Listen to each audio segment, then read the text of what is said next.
upset Flavio Caboli, also in 3 sets. On the women's side, Linda Noskova and Marta Kostyuk also advanced to the semis. For more, check out WTIC.com. I'm Dave Nagle, WTIC 1080 News. With Fidelity Wealth Management, a dedicated advisor gets to know you and your goals to build a comprehensive plan to help grow and protect your wealth. Backed by a team of specialists, they'll analyze all your accounts, even the ones they don't manage, to keep an eye on taxes and provide proactive portfolio insights that can help you unlock your wealth's full potential. Learn more at fidelity.com/wealth. Investment minimums apply. Fidelity Broker Services, LLC. Member NYSE, SIPC. Hot dog! Get your hot dog! Customize and save. Liberty Mutual. Hey, what are you doing? I like your method. Direct. To the point. A little loud, but... Listen, people don't buy car insurance the same way they do hot dogs. Not yet, but both are customizable. Popcorn! Get your popcorn! Hey, this is a hot dog area. And customize and save area. Get a quote at libertymutual.com or with your local agent. Liberty, liberty, liberty, liberty. Attention. Have you racked up $10,000 or more in credit card debt? Are you barely getting by making minimum payments? With credit card debt reaching all-time highs, National Debt Relief is notifying consumers about significant debt relief options currently being made available to help those with overwhelming credit card debt. These options may reduce a large portion of credit card debt for those who qualify.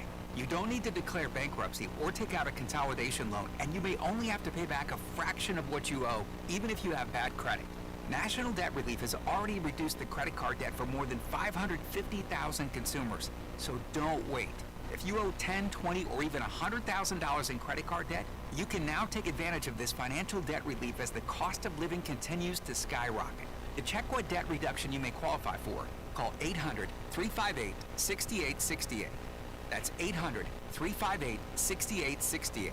Again, 800-358-6868. I'm excited about it. You know, these cutting-edge things that are new in medicine now, I'm all in on it. I'm all in on QC Kinetics. It works. Henry Hinton decided to check out QC Kinetics regenerative treatments for his aching knees after seeing a close friend have amazing results without going under the knife. I have a friend that started this, which is one of the reasons that I decided to do it. He could not play golf anymore, and he went to QC Kinetics and started having the treatments, and he's back golfing like 3 days a week. He couldn't play at all. QC Kinetics gets you back to doing what you love, using your own natural biologics to help heal and restore damaged joints. Long-term relief that puts a guy back on the golf course. You know, I've had one treatment so far, and I can already tell a difference. QC Kinetics works. I'm excited about it. You're next. Start with a call to QC Kinetics. Call QC Kinetics, 860-440-PAIN. That's 860-440-PAIN. 860-440-PAIN. Fire up the grill, leave the slider open, and gather on the patio. Summer is for outdoor cooking. We'll handle the kitchen inside. At Dean Cabinetry, we design kitchens that are built around how you live every day.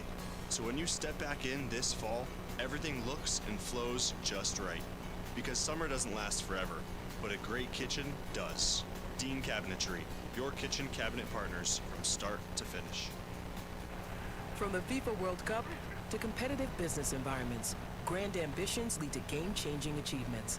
At Bank of America, we're there to support businesses at every step, providing insights and expertise to help you gain an edge. He shoots, he scores! What would you like the power to do? Explore winning business solutions at BofA.com. Here we get going. 30 seconds till the anthem. Official bank of the FIFA World Cup 2026. My doctor told me my cholesterol is borderline, so I took control with Garlic Healthy Cholesterol Formula. Garlic helps maintain healthy cholesterol safely and naturally. It's odor and taste-free, and Garlic is a world leader in garlic potency. I'm taking charge of my cholesterol with Garlic Healthy Cholesterol Formula, cholesterol's natural enemy. These statements have not been evaluated by the FDA. This product is not intended to diagnose, treat, cure, or prevent any disease. The term natural references only the garlic in the product. Use as directed.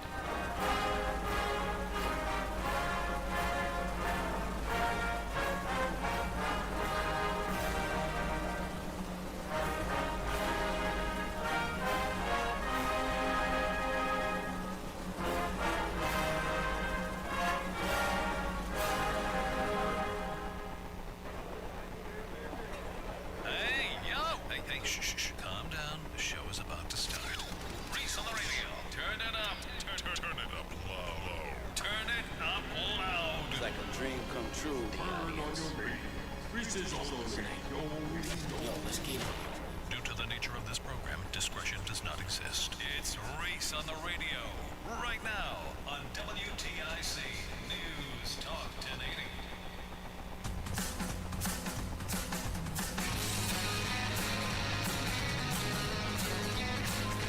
What's going on, all you scallywags? My nutmeggers, all of my conversationalists, young and old and in between, and don't forget you haters. It's Reese on the radio on WTIC News Talk 1080. Very excited about today because there's going to probably be a madhouse in here. It's going to be a madhouse. We have guests coming in, local guests, local folks coming in. We got the mayor of Bristol coming in. We've got a business owner from the area. In fact, he was a surprise guest on the show, a week ago? Tim Willinger. I'm trying to pronounce his name, and I keep screwing it up. Anyway, he'll be here in the program. We're trying to get some work done to clear out the homeless encampments and the drug dens that are plaguing these small towns. I worked all last night and this morning on ideas on how we can remedy these problems. Now, I've got solutions for homelessness in the state. A lot of you folks won't even holler at me. I keep saying, hey, you want to talk to somebody, I'll tell you. But nope, not one phone call. Weird. Very, very weird. People can't seem to solve the homeless problem. The number increasingly grows. Not one person picks up the phone. I say, do you want me to tell you the solution and then maybe you'll talk to me? No. No. Because you bozos will do it and take credit for it. And then act like it was your idea. No. I want it done my way. You guys will take my plan and then incorporate your own little way to gain money from it. So whatever. We'll figure it out. One of you will figure it out. But we're going to try to figure out this homeless encampment. And I'm going to perhaps suggest some tough things for the mayor to consider. The city may have to consider it. And I think I think it works, and I have the numbers to back up my plan. But you compassionate folks, you're gonna have to get in line. Roseanne came up with a term. Maybe it has been used, but it was the first time I had heard it. You know, people are calling these rabble-rousers who are standing in front of ICE agents, fighting ICE agents like Renee Good, that Pretty guy. They're calling it suicidal empathy. Roseanne has a new one for folks who refuse to deal with the drug and fentanyl problem, all the same thing, but the drug, the fentanyl, the drug dens, the needle parks, she calls it homicidal empathy. I'll explain later. Yes, compassion does kill. And I'm going to try to address the mayor on this issue from a perspective of a person in recovery. You know, being 7 years sober is not being sober, if you will, right? I'm not cured. Well, I believe personally, I know I'll never take a drink again. I have no desire to. I've lost that desire that I used to have. I don't need it. But when you have been on this side of the aisle, you understand the importance of having true and an honest recovery program. And people outside of that realm who do not understand it, or who are more concerned about compassion than they are about cures, that's the homicidal empathy that Roseanne's talking about. But we'll talk about it. We'll get into the middle of it. We have some other things to address. We have another installment of Everybody Hates Chris today. And when I say everybody hates Chris, even the Washington Post today is hating on Chris Murphy. Damn. If you think he was sitting at 1% before, it's back to zero for this guy. For an idea that I told you was the dumbest, now everybody's decided to follow suit. Go figure. We'll also talk about my evening. This evening, I'm going to be giving a speech in Glastonbury. I'm looking forward to doing that. I'll tell you a little bit about that event and how you can attend if you wish to. Please join us. We're going to be doing something new outside of the stupidest thing I've read today. We're going to put a little pizzazz on it. Something I like to call the Darwin Awards. For those of you who remember,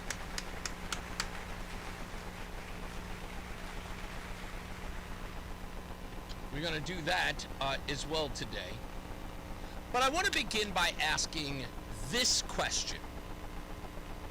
And I have not addressed it in a while, but I've allowed many of you to opine here on the program. In fact, you were very enthusiastic to tell me these things. Many of you are leaving the state of Connecticut. Can't take it anymore. Just too expensive, Reese. It's just too expensive. I don't know why you left Texas to come down here, Reese. It's just too expensive.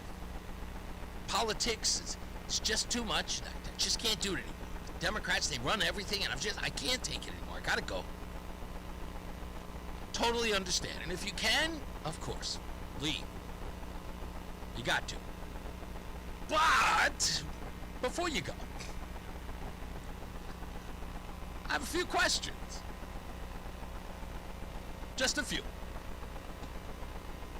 So according to this report, which I'm going to get into a little bit of, the Nutmeg poll says that 4 in 10 of you wish to leave this state in the next 5 years. And there is a series of reasons why. And none of them are a one-issue deal. There are a lot. Property, taxes, cost of living, all of it. Get it, totally get it. I am not chiding you for that, of course. However, perhaps doing 2 things at once could be helpful. Sort of a, hey, before you go, maybe you could do this. What do I mean? Now, many people who are leaving are not just conservatives. Many people who are leaving are Democrats, leftists even. You say they believe what they believe, but sometimes the thing that you believe you can't necessarily afford. And many of those people are saying to themselves, you know, I voted for this stuff, and these guys screwed me over. I probably left the party and became one of these unaffiliated folks or independent voters, but I just can't rely on them anymore. They just keep squandering my money. They keep, you know, backdooring all the tax money they say is going here and then it goes there. And then when it's time for re-election, all they do is give away free stuff. They never talk about lowering my taxes. And when they do, it's just like, it's considering lowering taxes. Or they give the money to my town and tells them you can use this money for, you know, for giving us tax relief. But they, of course, never do. And that's the kind of stuff that I'm sick of, the shenanigans, the pulling one over on us. I'm done with all of that, but I can't vote for a Republican. Okay, cool. But perhaps, before you go, maybe, just maybe, stick it to the man. Seriously, think about it. Before you go, why not vote the bums out? What a parting shot. You can do it. You're not leaving for another 4 years. There's an election in November. Isn't there? You are still eligible to vote. You're going in 3 years. You're going in 2 years. You're going in a year. Still vote now. Why not the ultimate parting shot before you leave here, telling that party who has had the supermajority for generations, just say to them, this'll teach you. This'll learn you. Change the entire dynamic before you go. Now, why? Why? You're asking yourself, Reese, how does that suit me? Well, think about it. Think about it. You vote the other way, and you're not leaving until, what, 2028, maybe 2029? And you stick it to the man one time. You know, I'm going to vote for, well, say, Ryan Fazio. But anyway, Ryan Fazio gets in office. All of a sudden, property taxes, poof, gone, lowered, whatever. All of a sudden, cost of living evaporate. Finally, no more revolution win. Public benefits charges. The cost of living may be a little expensive, but you've got more money in your pockets to at least sustain yourself, as those prices sit pretty high. Maybe you have more of a disposable income. You start realizing that the tide is sort of tempered. You start looking around and your friends are happier and your refrigerator is full. Your gas tank doesn't feel like much of a burden anymore. And then you say to the wife, wife, forget about South Carolina. This Republican thing is working out. And you stay, which is really what you want to do, right? Tell the truth. You want to stay. I hear it. You say it all the time. Man, Reese, man, I want to stay. I love it here. I even love the winters. I want to stay, but I just can't do it anymore. What an opportunity. Again, that's all I'm saying. If you're leaving, you're leaving. But just try it out. Like they say, 1 in 4 people are leaving within the next 3 to 5 years. So, take advantage. You're about to be out of here anyway. Right? You're about to go somewhere else. You're probably going to screw up the politics when you get down there, too. Right? You go into a red state with lower taxes, and then you'll get down there and realize you're surrounded by MAGA, and then you'll vote Dem, and you'll get those folks out of there, and then you'll be complaining about how you're going to move on to the next red state and destroy that. Or you can really start voting your pocketbook. You can really start voting your wallet. You don't have to be that person who has to leave because the politics you voted for completely screwed up your life. Truth be told, you do get what you vote for. And when you hear these people every day talking about how they need to tax the wealthy, you'll start to realize that after a while, you become the wealthy. Sooner or later, the guilt trip that'll subside. You get sick and tired of constantly being abused by those politicians who say that you didn't earn that wealth, or how you fleeced the poor in order for you to get the wealth that you have. Your nice house is not something that you fought really hard to buy. Now it's a thing that you bought to get yourself away from the lowly people, the unwashed. After a while, you get sick and tired of being called a heel, or something that should be admonished or taken advantage of, or held, ripped off. Stick it to the man. You know, when these people talk about the working class, you think they're not talking about you, but aren't they? You think the working class they're talking about is the people who work at McDonald's, Wendy's, Auntie Anne's at the mall. No. Talking about you. the working class, those people that they're going to make sure that you get a living wage so that once it's secured, they can tax you more. That's all. That's all it's about. You get a living wage so you can make more money so they can tax you more. And they can look at you and say, well, you know, you are making more money. Now you have to contribute. Oh, you didn't get the idea that that was about them and not about you? Yeah, that's the whole bait and switch. That's kind of how that whole thing works. Yeah, there's a Democrat right now just going, yeah, I know they're on to us. Yeah, we were always on to you. It's never about you, folks. It's never about you. But we'll talk about this poll and whether or not it's a reflection on Governor Lamont. Because you know it is. We asked, on a scale of 1 to 10, what does this new nutmeg poll, where 4 out of 10 people wish to leave the state, how that ranks in a dire way on Governor Lamont's tenure? We'll give you that number when we return. Stand by. It's Reese on the radio. I'm Tom Tierney from the Green Cremation. When my family started this company, we wanted to give Connecticut families a kinder, more sustainable choice. Our water-based process, known as aquamation, is a gentle, flame-free alternative that eliminates smoke, fumes, and toxic emissions. It's a natural, peaceful way to return your loved one to the earth while protecting the planet for future generations. As Connecticut's only provider, we're honored to help families make a difference, one farewell at a time. Visit thegreencremation.com to learn more or pre-plan today.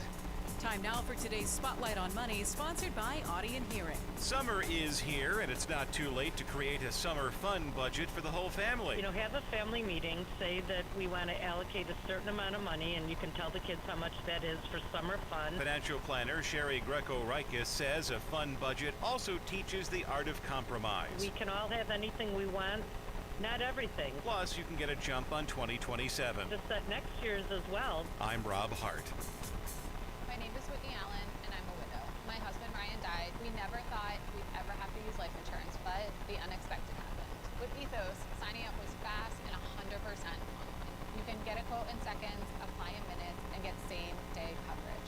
No medical exams, and you can get up to $3 million worth of coverage. I'm grateful we were prepared. Get your free quote at ethos.com/radio. That's ethos.com/radio. Paid spokesperson. Time spent on application may vary. Online health questions required. WTIC News Talk 1080 is celebrating America's 250th birthday all month long. So we're asking, what does being American mean to you? What it means to be American for me is building communities. This American Moment is sponsored by Cussin Automotive. Brian Jackman here for CertaPro Painters. You know, I love my home, but I did notice in the kitchen especially that scuffs, faded colors. I knew I needed to do something about it, so that's why I got in touch with CertaPro Painters. They can do something that not only protects your home, makes it look great, makes you happy to be in that space all the time. CertaPro Painters is dedicated to bringing fresh color to your home with quality craftsmanship. Check it out yourself so you can schedule that free estimate online right now at CertaPro.com. That's Certa with a C. Each CertaPro Painters business is independently owned and operated. Does your morning start the same way every day? You wake up, walk into the bathroom, look into the mirror, and think, wow, this bathroom really needs an update. Then it's time to visit Modern Plumbing Supply. Our 8,000 square foot showroom is filled with hundreds of beautiful faucets, sinks, vanities, toilets, and so much more. Update your bathroom with Modern Plumbing Supply. And the only thing you'll have to worry about when you look in the mirror is your hair. Modern Plumbing Supply showroom on the Berlin Turnpike in Berlin. Great design with you in mind. Modern Plumbing Supply. And now, a WTIC news update. 83 degrees in Hartford, 2:30. I'm Dave Mager, WTIC 1080 News. High in the mid-80s, down to 65 overnight. President Trump says the ceasefire with Iran is over and the U.S. will strike again tonight. This after U.S. attacks on Iran last night in response to Iranian assaults on commercial ships. Speaking at the NATO summit in Turkey. And so we hit them very hard last night. Very, very hard. Probably hit them hard again tonight. I'll give them a little warning. We're going to hit them hard tonight. Trump threatening to strike civilian electric plants and desalinization plants and bridges, which experts say would amount to war crimes. What's next as far as negotiations is up in the air. I'm not sure I want to make a deal with them. We can play games, but I'm not sure I want to make a deal. Let's just finish the job. There are still mixed messages from the president on where this goes from here, because he was also indicating that he thought his special envoy for the Mideast, Steve Witkoff, and his son-in-law, Jared Kushner, could potentially continue engaging with the Iranians, even as he was saying it's over. ABC's Karen Travers in Turkey. They're still cleaning up in Litchfield County from the July 4th storms. Power is back for most customers in Harwinton, but First Selectman Michael Criss, a Republican state Senate candidate, remains critical that Eversource was too slow to respond. Is there an issue with not having enough manpower in Eversource to handle it? And if you want to be the largest game in town, then you need to have the best plan in town. You need to be the shining light, the example, and right now they're just not. Eversource says the extent of the damage, complicated assessments, and that rain Monday and Tuesday delayed restoration. About 1,200 customers statewide remain without power. 2 blocks remain closed around the 42nd Street Manhattan high-rise that buckled yesterday. We have columns partially down on 21 and 22, and we have floors sagging between 21 and 26. Officials say the building is now stable after workers installed new steel columns. ABC's Aaron Katursky is there. Construction workers evacuated, then neighboring buildings, including 2 hotels, offices, and a school, emptied. Streets around the building shut down, bumper-to-bumper traffic stretched for blocks. For a time, the compromised building appeared to lean. The building, formerly the headquarters of the pharmaceutical giant Pfizer, is being converted into apartments. It's the largest such conversion in city history. On Wall Street, the Dow is down 576 points, S&P dropping 31, the NASDAQ is minus 45. And your forecast. Nice summer weather continues out there this afternoon with sunshine and highs between 80 and 85 degrees. Sunset at 8:28 this evening. Tonight will be partly cloudy, lows in the 60s. We'll see a mix of sun and clouds Thursday with the chance for a shower or thunderstorm. Highs getting into the mid and upper 80s, and dew points will rise into the low 70s, so it turns quite humid tomorrow. Partly cloudy tomorrow night. There is the chance for a shower or thundershower during the first part of the night, low near 70. And then partly sunny, hot and humid Friday with some thunderstorms around in the afternoon and evening. Temperatures well into the 80s to around 90 degrees. It turns more comfortable over the weekend, and it looks dry with a mix of sun and clouds and highs in the mid-80s both days, plus lower humidity. I'm meteorologist Bob Cox in the WTIC Weather Center. 84 now and sunny. Red Sox and White Sox in Chicago. Pregame at 6:40 here on WTIC. For more, check out WTIC.com. I'm Dave Mager, WTIC 1080 News. I'm Ultima Morgan of Morgan & Morgan. Every time one of my children started driving, it was terrifying. Thousands of accidents happen across the country. We see it every day. If you've been injured in a car accident, call us. Injured? Dial pound law. Nicholas Russo, 157 Church Street, New Haven, 06510.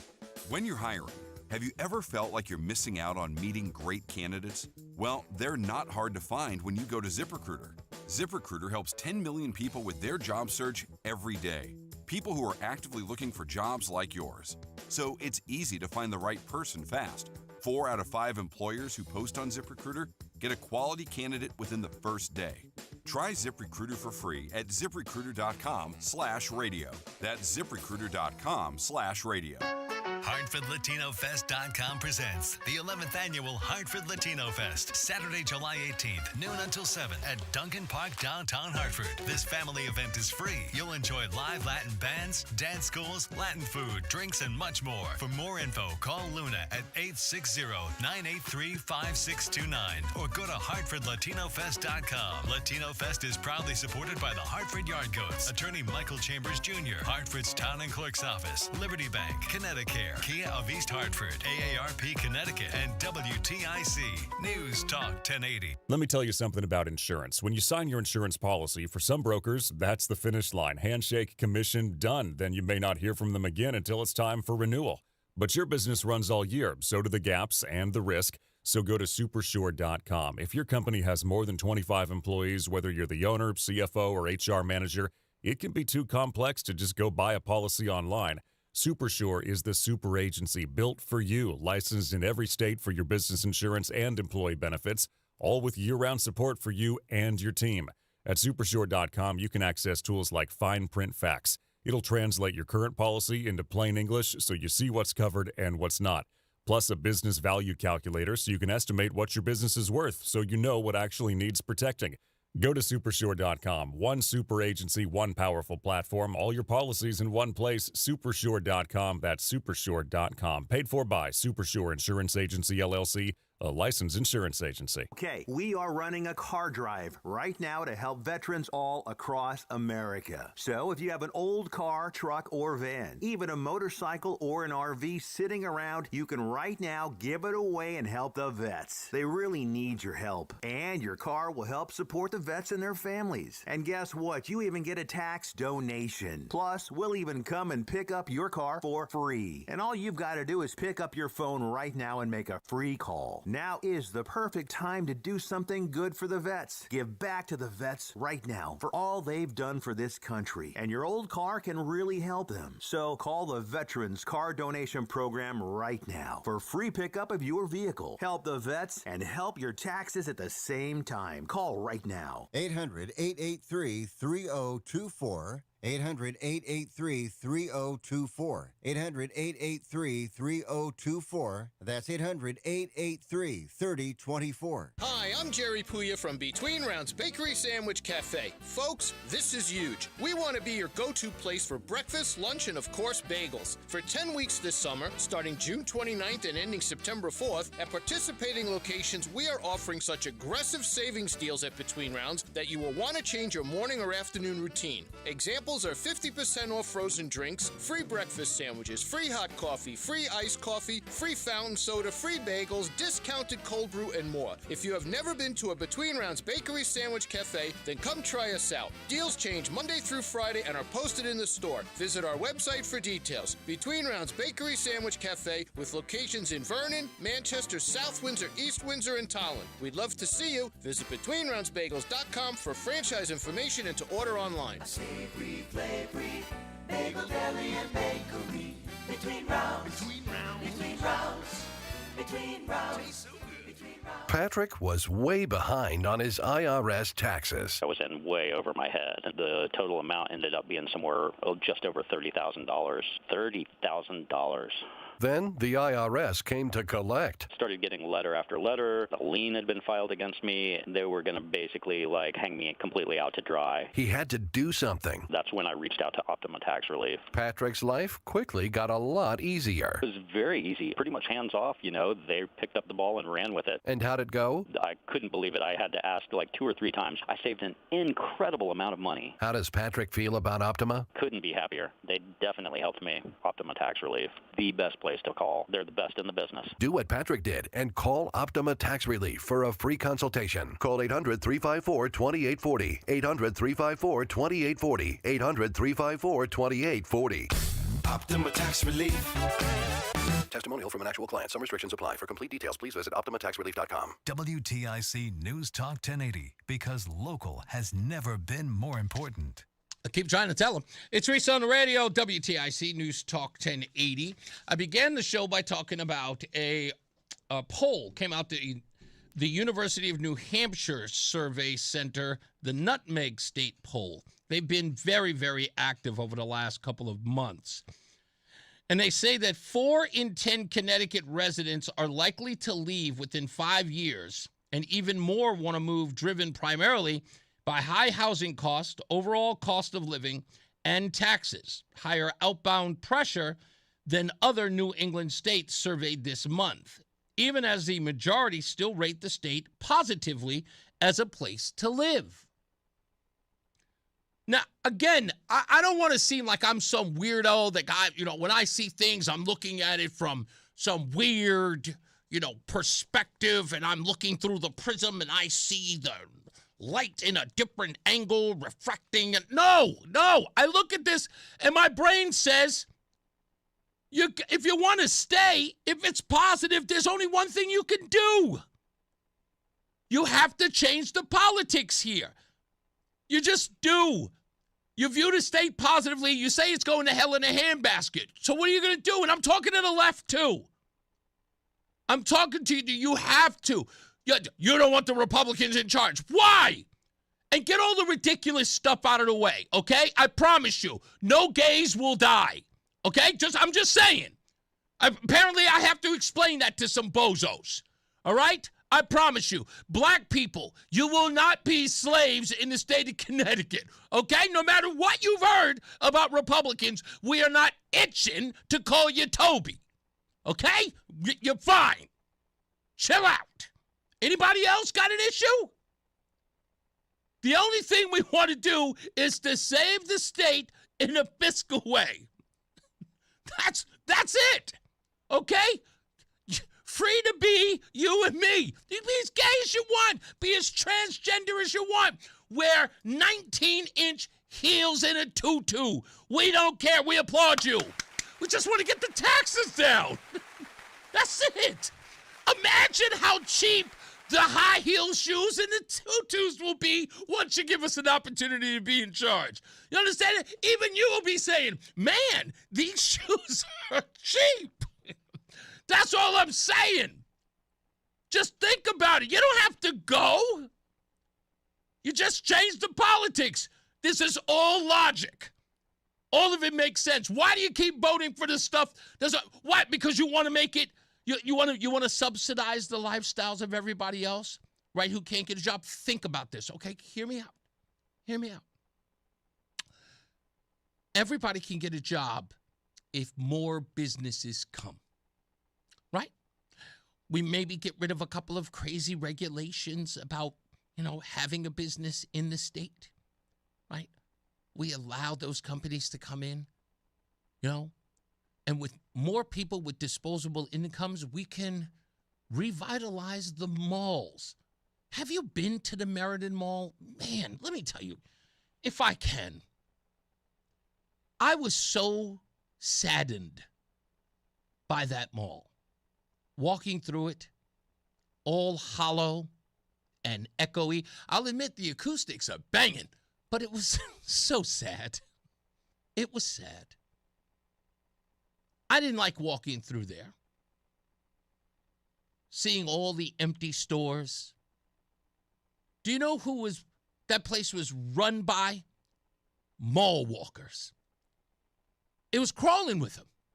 That's what they used the mall for. To mall walk. Middle-aged men and women walking past stores that used to be.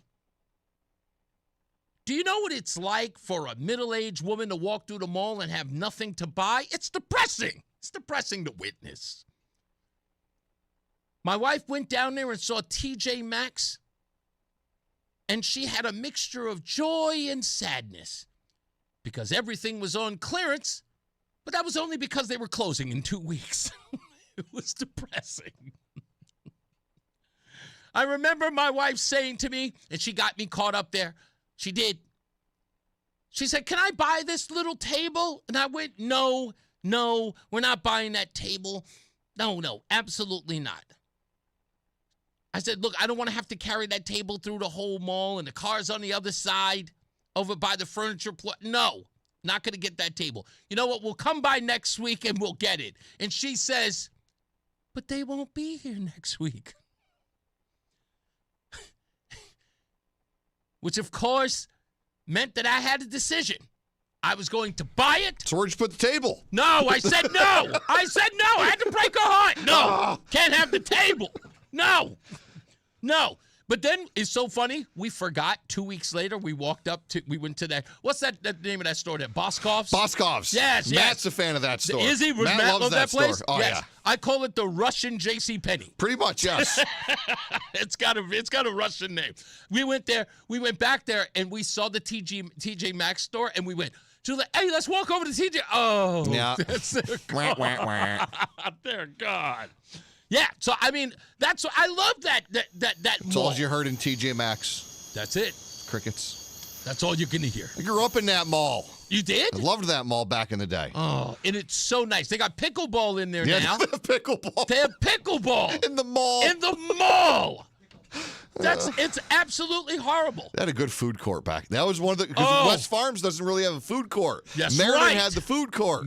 Listen to me. You know what's in the food court now? 17 pretzel places. You know, it's just 2 stores the last time we were there. Yeah. One guy just opened up, and it was a pizza place, and the other guy across, they had Dominican and Puerto Rican food. Okay. They were the only places there. By the way, both were great. I had pizza, and Roseanne had the Puerto Rican Dominican chicken, and it was good. You had Sears in there. Oh, everything's good. We had a Best Buy back in the day. There was a Dick's Sporting Goods. Wait a minute, there was that Best Buy in the mall? Yep.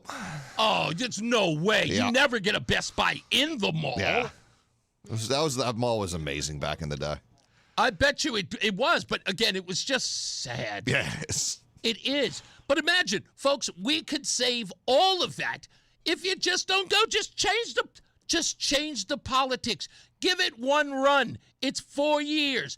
And by the way, if they screw it up, right? You can always go back. Right? You can always go back. That's all I'm trying to say. Lori says, came in late yesterday and heard that, oh, goodness gracious, I'll read that later. We're not trying to, some people are just so mean. I love you guys, but y'all are mean. I won't read the rest of it. She attacked someone. Anyway, let me finish this before I go to the break. 4 in 10 say they're likely to leave within the next 5 years. That figure sits higher than any other New England state surveyed this month. Even more residents say they want to move rather than than the share who call themselves likely to do so. A majority of residents still describe Connecticut as a very good or good place to live, particularly Democrats and older residents. But affordability tells a different story. 1 in 6 residents describe the state as very or somewhat affordable. The main reasons people give for wanting to leave are lower housing costs, lower overall cost of living, and lower taxes. A different political or societal environment also ranks high on the list. If they had to move, more than 1/3 would head to the South, with Florida and the Carolinas mentioned by most of them.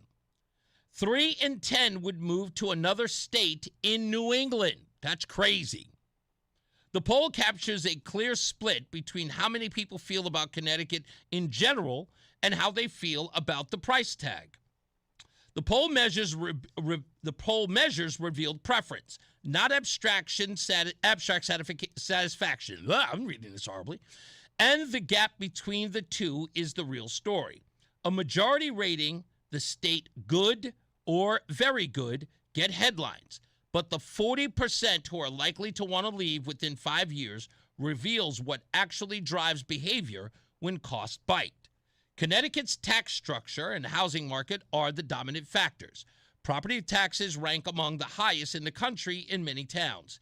State income taxes combined with energy costs, insurance, and everyday expenses create a cumulative burden that hits working-age families and younger residents the hardest. The desire for lower housing costs and taxes is not vague discontent. It's a direct response to supply constraints from zoning and permitting rules that keep inventory tight and prices elevated, plus sustained high state and local spending that requires ongoing revenue. So hold on. Yeah. Sorry to interrupt you. No, you're good. Go back a little bit to the other stat. How many people want to stay in New England versus leave New England? Staying in New England is 6 in 10 versus the 4 in 10. So they want to go to a red state. 3 in 10 want to go to a red state. But to your point, why can't we just change our own state red? That's the whole point. That's what my point is. It's like we can change the politics right here. That's what I said. You don't have to go nowhere. Exactly. If you're going to leave in the next 5 years, as a parting shot, just make the state red. What are you going to lose? Exactly. And then the next 5 years, right? The next 5 years while you're already planning to leave, if things get better, you just look at your wife and you go, hey, we could save that U-Haul. Exactly. That's all. That's all I'm saying. The whole point here. The whole point. And if I could figure it out, and I'm not the brightest bulb in the pack. That's what I said when I read. I read the article and I went, you don't have to go anywhere. But the best is, it wasn't even a state of Connecticut survey. Yeah. Our state can't figure that out. New Hampshire did this. Insanity. We'll take a break. We'll be back. More news, more views. It's Reese on the radio. From the FIFA World Cup to competitive business environments, grand ambitions lead to game-changing achievements. At Bank of America, we're there to support businesses at every step, providing insights and expertise to help you gain an edge. He shoots, he What would you like the power to do? Explore winning business solutions at BofA.com/gamechangers. Bank of America, official bank of the FIFA World Cup 2026. Wesley Financial Group is not a law firm, and Chuck McDowell, definitely not an attorney. This is Chuck. If someone talked you into buying something really silly and you want to get out of that silly little thing, my advice, get the facts. Call me and I'll send you our timeshare exit kit absolutely free. Inside, you'll learn how timeshare works and all your options for cancellation. Call Wesley now for your free exit information kit. 800-909-9696. 800-909-9696. I can't get the signal. Okay, seriously. Now there's absolutely no excuse not to listen to WTIC News Talk 1080. You can literally hear us anywhere when you listen on your smartphone. And now you can hear us on the Odyssey app, the iHeartRadio app, and the TuneIn app. So pick your favorite and search and follow WTIC News Talk 1080 in the app. Then listen wherever you are. It's really that easy. So no more, I can't get the signal. We've made it easy. WTIC News Talk 1080 on the Odyssey, iHeartRadio, and TuneIn apps. Are you having trouble hearing? Hearing loss can devastate the quality of your life. Now, there's an affordable fix for you or your loved one. Rated the best hearing aids of 2026 by Forbes Health, Audion Hearing has the highest quality hearing aids at the lowest prices, starting at just $98 a pair. I actually like them better than my old $5,000 hearing aid. I could not believe how my hearing and life changed. Join over 1 million happy customers by going to audionhearing.com. That's AUDIEN hearing.com. In the military, the mission was clear. You knew what to do. Now, the mission has changed. Stepping into civilian life isn't about finding a job. It's finding your purpose. I wanted a career that would leverage the skills and discipline I gained in the military. IT just felt right. My Computer Career offers class schedules that fit into your life and skills in high demand. Put your VA benefits to work. Visit mycomputercareer.edu/CWP to jumpstart your IT career today. An elite CompTIA certification partner. Financial aid is available to those who qualify, including VA benefits. WTIC News Talk 1080 is celebrating America's 250th birthday all month long. So we're asking, what does being American mean to you? To be American means that I can live how I feel to live, as long as not infringing upon other people, to pray to whom I would like to pray to exist without being threatened or harmed, be a vital part of any environment here. As long as I am a value added, I feel that that's what it means to be an American. This American moment is sponsored by Cussin Automotive. Reese on the radio, making sense of the news. Yeah, even when it makes no sense at all. Now on WTIC News Talk 1080. All right, we're back. We've got guests coming in today at 4 o'clock. We have the mayor of Bristol, Ellen Sassu, is going to be our guest today. Ellen Zoppo Sassu, as well as Tim Terwilliger, who is also on the program. They are going to sit here and have a discussion about homeless encampments and drug use inside the city of Bristol. I have some ideas on this, and I'm going to explain to them what I think they are. They are harsh realities that we have to face when it comes to drug users, drug abusers, and people who wish to harm themselves. Addicts, if you will. And I think that people need to start considering them. And again, I have everything that I'm going to say today to both of these individuals is backed up with data. And I've used harsher places in the United States to make my case. So I'll explain that at the 4 o'clock hour. Also, we've got Everybody Hates Chris today to get into. Chris is definitely destroying any chance he has of being a policymaker as president of the United States, which we will display. Even the Washington Post took issue with Chris Murphy this week. What else was there? Yeah, there's that. And I've got some other stuff that I need to get into. Bob J is back. And again, I applaud all of my liberal friends who listen to the show. Bob J says, how would Republicans make Connecticut better? Do you really think they would spend less? Well, I know that they would spend. Would they spend less? Yes, I assume as much. But that would be admitting that Democrats spend more, isn't it? And what do they spend things on? Now, I made this point earlier. Think very close. Think, put your thinking cap on. When you have to subsidize more people's lifestyle and you run out of tax revenue to sustain it, what do you do? Just a simple question. It is. You only have, and again, populations are finite. At this point, the state is losing thousands. In some cases, tens of thousands over a I would say considerable amount of years. Let's say 5 to 10 years. But again, when your tax base leaves and your state becomes a welfare state, that's the best way to describe it. I don't say that to be disparaging, but again, when everything has to be subsidized, and when I say a welfare state, maybe they have a job, but they can't pay their bills, right? So they cannot provide, they can't pay for their electricity bill. So that's subsidized by the state. They clearly can't pay for health care, so that's provided for, right? When they can't make their rent, that's provided for as well. And food, don't forget, that has to be sustained. So again, all of that comes from tax revenue. All of that comes from the people who work and make more money. Connecticut is one of the wealthiest states in the country. And the wealthier people who cannot afford to constantly be taxed over and over again, nickel and dimed, as I like to say, decide, as this survey suggests, they're going to move out. 4 in 10 are going to leave the state. How do you subsidize that growing number of people who are not going to fill the jobs that people have left? Right? So all the people who are making $100,000, $200,000 combined salaries, those people have decided to pick up and leave. So how do you make up for that tax revenue that you lost for the person who needed it to get their bills paid, their food covered, their health care paid for?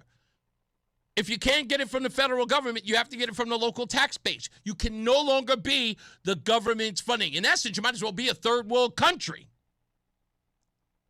So my question to you is, why wouldn't the Republicans spend less?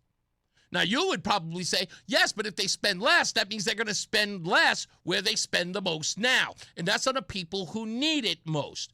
How do you do that? Easy. Get those people jobs. Isn't that the problem? These people cannot provide for themselves. And how you convince them is, look, after a while, we're going to start rationing how much money you get because the tax burden isn't there anymore. The reliable tax isn't there. They're all leaving. So you have to work so you can sustain yourself. And you're probably saying, well, what if they can't work, Reese? What do you mean, what if they can't work? What do you mean, what if they can't work? You have no evidence that suggests they can't. How do you know? Do you think that's what it is? We got a bunch of disabled poor folks here? You know better. We know you know better. That's okay. We'll talk more about this on the other side. Do I really believe Republicans will spend less? You know the Democrats will spend more. Ask your buddy Ned Lamont. He's running around giving money away. Is Mark crazy? Why is he does he not know, am I off the air or something? He keeps calling my phone. I'll call him in a second. Anyway, we got to take a break. More news, more views when we return. Stand by. The top of the hour news with Dave Mager filling in for John Silva is up next. We'll be back. It's Reese on the Radio. This is WTIC News Talk 1080 with Brian and Company in the morning, Reese on the Radio in the afternoon, and news around the clock. WTIC and WTIC FM HD2 Hartford and Odyssey Station. 85 degrees, sunny at 3. I'm Dave Mager, WTIC 1080 News. Temperatures, the high in the mid-80s where we are right now, and down to 65 overnight, upper 80s tomorrow. Fighting is resumed. Oil prices are surging, and the Dow is dropping, as the president says the ceasefire with Iran is over. President Trump is warning Iran of more military strikes in retaliation for attacks on commercial shipping in the Strait of Hormuz. The president says the U.S. hit Iran hard last night. Probably hit them hard again tonight. And he's renewing old threats to target civilian infrastructure like bridges and electric plants, and seize Karg Island, which includes most of Iran's oil facilities. There's not a thing they can do about it. His threat came hours after the president said the already shaky ceasefire with the Iranians is over. Frankly, I don't want to waste my time with them. Still, he'll let his envoys keep negotiating. But I don't see it. Sagar Meghani, Washington. The Dow is down more than 500 points. Crude oil is up about 5%. An Iranian official condemns the U.S. reactivating sanctions on the sale of Iranian oil, calling it a breach of the Memorandum of Understanding from last month. A federal judge says writer E. Jean Carroll can be paid the $5.8 million set aside 3 years ago after a jury found Donald Trump sexually abused and defamed her. Trump has already paid that money, which was held during the appeals process. The Supreme Court refused to take up the case. In the meantime, Trump has resumed defamatory attacks against Carroll, and there's late word that Trump has filed yet another appeal. New Haven police report a 10% drop in crime for the first 6 months of this year compared to last. There are 2 homicides in the city so far this year, and shootings are at the lowest level in decades, they say. Police Chief David Zanelli cites effective community engagement. Mayor Justin Elliker says there's more work to do. We are not celebrating. We are, I think, and it's very important to acknowledge the work of many people that are doing the progress that we are making, but we also are very clear that we have more work to do in the community. Recent rain stirring up high bacteria levels is being blamed for the closure of several swimming areas. Swimming now prohibited for the moment at West Beach, at Rocky Neck State Park, Sherwood Island State Park, and Silver Sands in Milford. There's also no swimming at Chatfield Hollow State Park and Wharton Brook. More test results are due tomorrow. Eversource reports about 1,000 outages remaining from recent storms, about half of those in Hartford. The State Department of Public Health reports dozens of ER visits related to last week's heat wave. About 150 people were hospitalized with heat-related illnesses, peaking on July 3rd and 4th. A federal appeals court allows a ruling ordering President Trump's name off the Kennedy Center to stand. The appeals court panel says the Kennedy Center's leadership has failed to show how the center's being harmed by a lower court order directing that Trump's name be removed from the facade. The 3-judge panel also shrugged off the administration's suggestion that not calling it the Trump Kennedy Center will negatively affect its fundraising. The judges say the president and his handpicked board have, quote, failed to support this assertion with any specific facts or evidence. ABC's Stephen Portnoy there. Trump's name was removed from the building last month. On Wall Street, the Dow down 582, S&P is down 25 points. The NASDAQ is down about 3 points. Let's check the WTIC forecast. Plenty of sunshine for the rest this afternoon. It will be warmer out there with a high up to 84. Then just a few clouds around tonight. Not too bad out there, low of 64 degrees. Then for tomorrow, we turn out very warm, rather humid with a mixture of clouds and sunshine, the high up to 88. A thunderstorm in spots tomorrow evening. Otherwise mostly cloudy and rather humid for tomorrow night with a low of 72. This is meteorologist Isaac Longley in the WTIC Weather Center. 85 degrees and sunny now. Sports, Red Sox and White Sox in Chicago again. Pregame 6:40 on WTIC. Boston a winner last night. Yankees at Tampa Bay. Mets hosting Kansas City. The Yard Goats hosting Binghamton on unrivaled night at Duncan Park. And soccer, the Hartford Athletic hosting Orange County at Trinity Health Stadium in Hartford. At Wimbledon quarterfinals, Alexander Zverev beat American Taylor Fritz. British wildcard Arthur Ferry upset Flavio Caboli in 3 sets. On the women's side, Linda Noskova and Marta Kostyuk also advanced to the semis. For more, check out WTIC.com. I'm Dave Maker. WTIC 1080 News. I'm fixing to tell you something that the insurance industry does not want you to ever hear. Bullies often delay and deny. I see them sitting on premiums paid and making money and dragging it out for as long as they can. Many times, we're forced to take them to court. I'm John Morgan of Morgan & Morgan. Their high-paid lobbyists are on a mission to make sure that at trial, jurors are not allowed to learn that the at-fault party has insurance, and in some cases, lots of it. I can think of no case in all my years where there was no insurance for the at-fault party. So let's fight back. It's all these bullies understand. Tell everybody you know the truth. If you've been injured in a car crash or hurt at a store or business, visit forthepeople.com. We're here 24/7. It's that easy. Morgan & Morgan, forthepeople.com.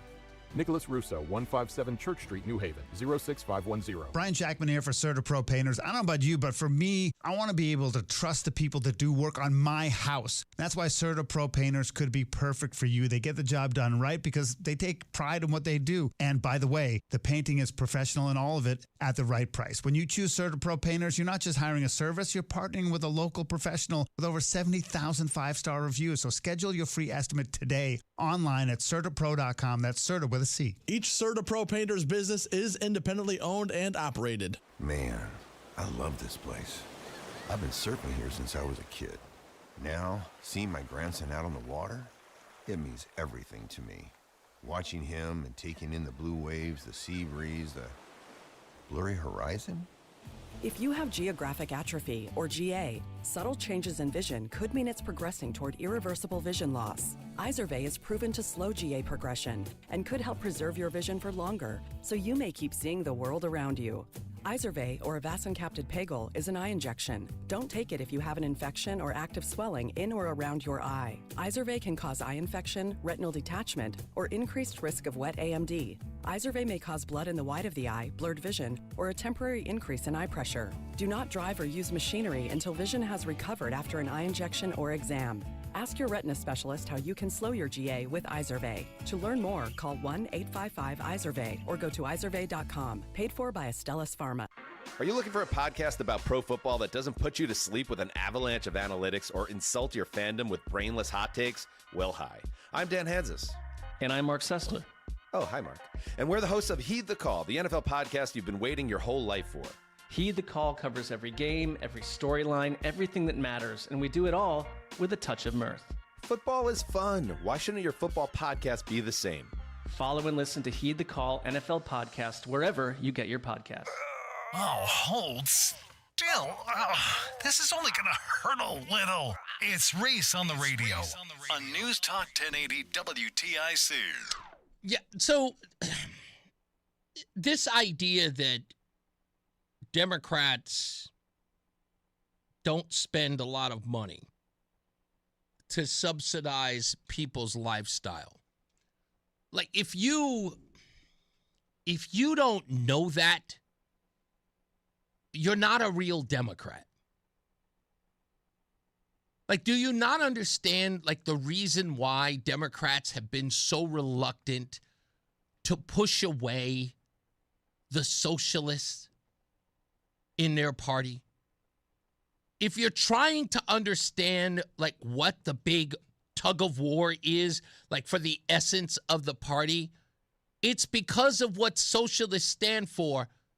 That's, in essence, what Democrats stand for. And that is a government-run system where they decide who makes money, how much money they can make, and whether or not the plebes get any of it. And they get to determine that. And they want it so that you never want for anything more than what you have. They hate the free market. They hate you having more than other people. Weirdly enough, they don't feel that way about school uniforms, but they should.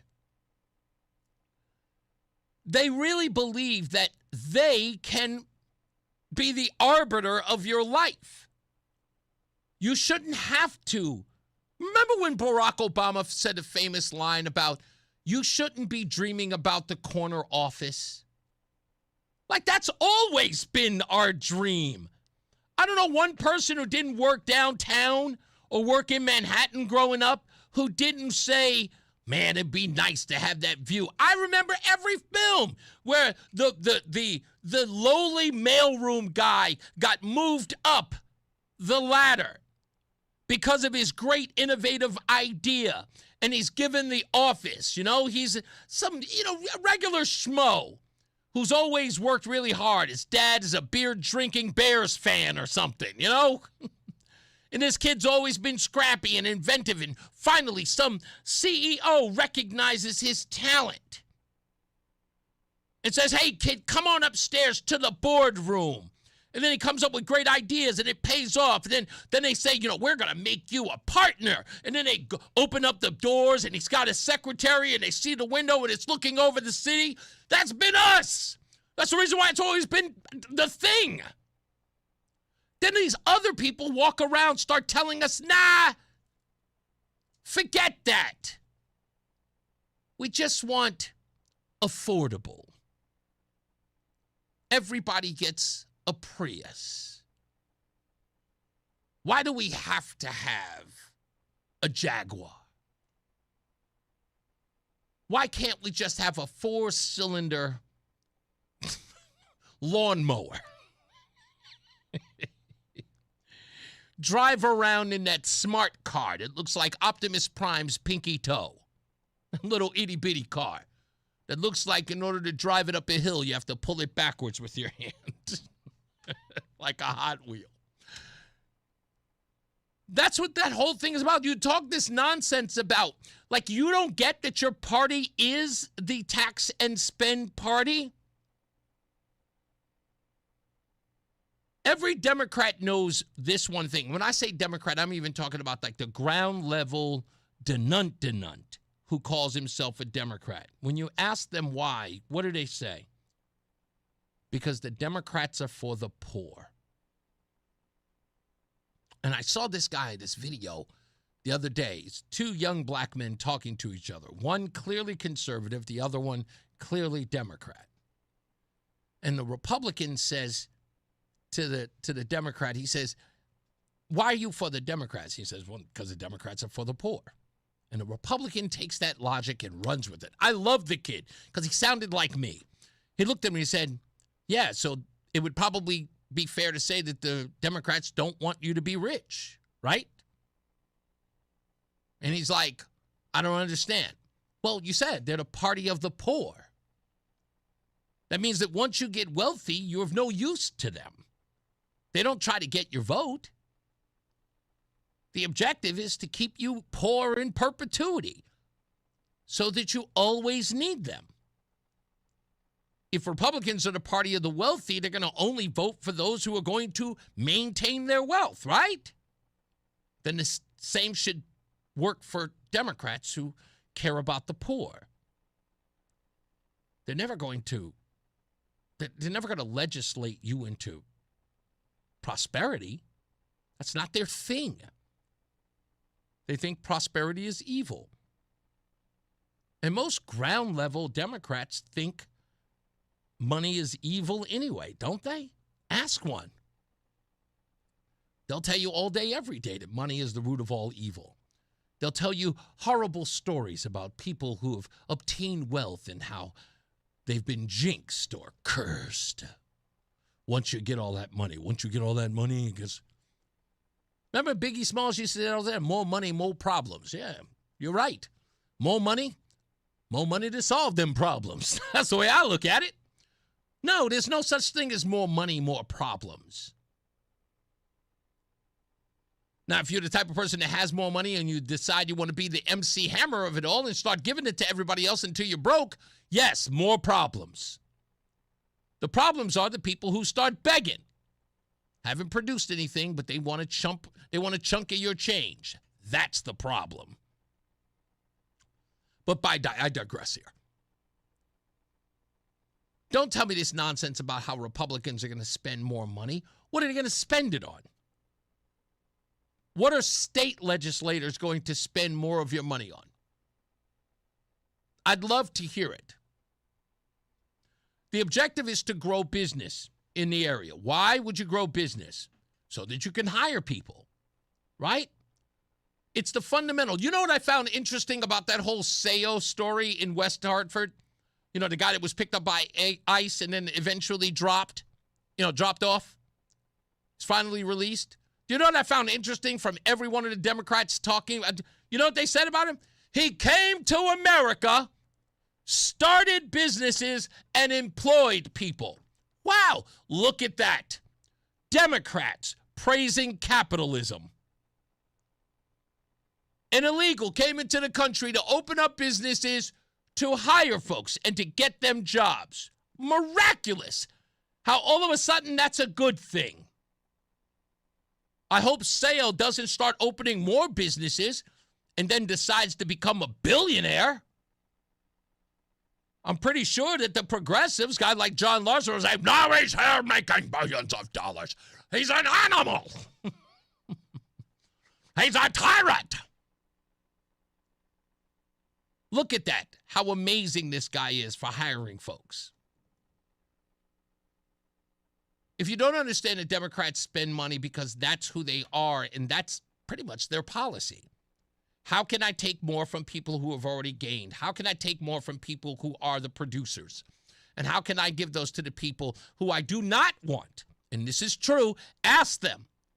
They don't want people to be prosperous who are poor.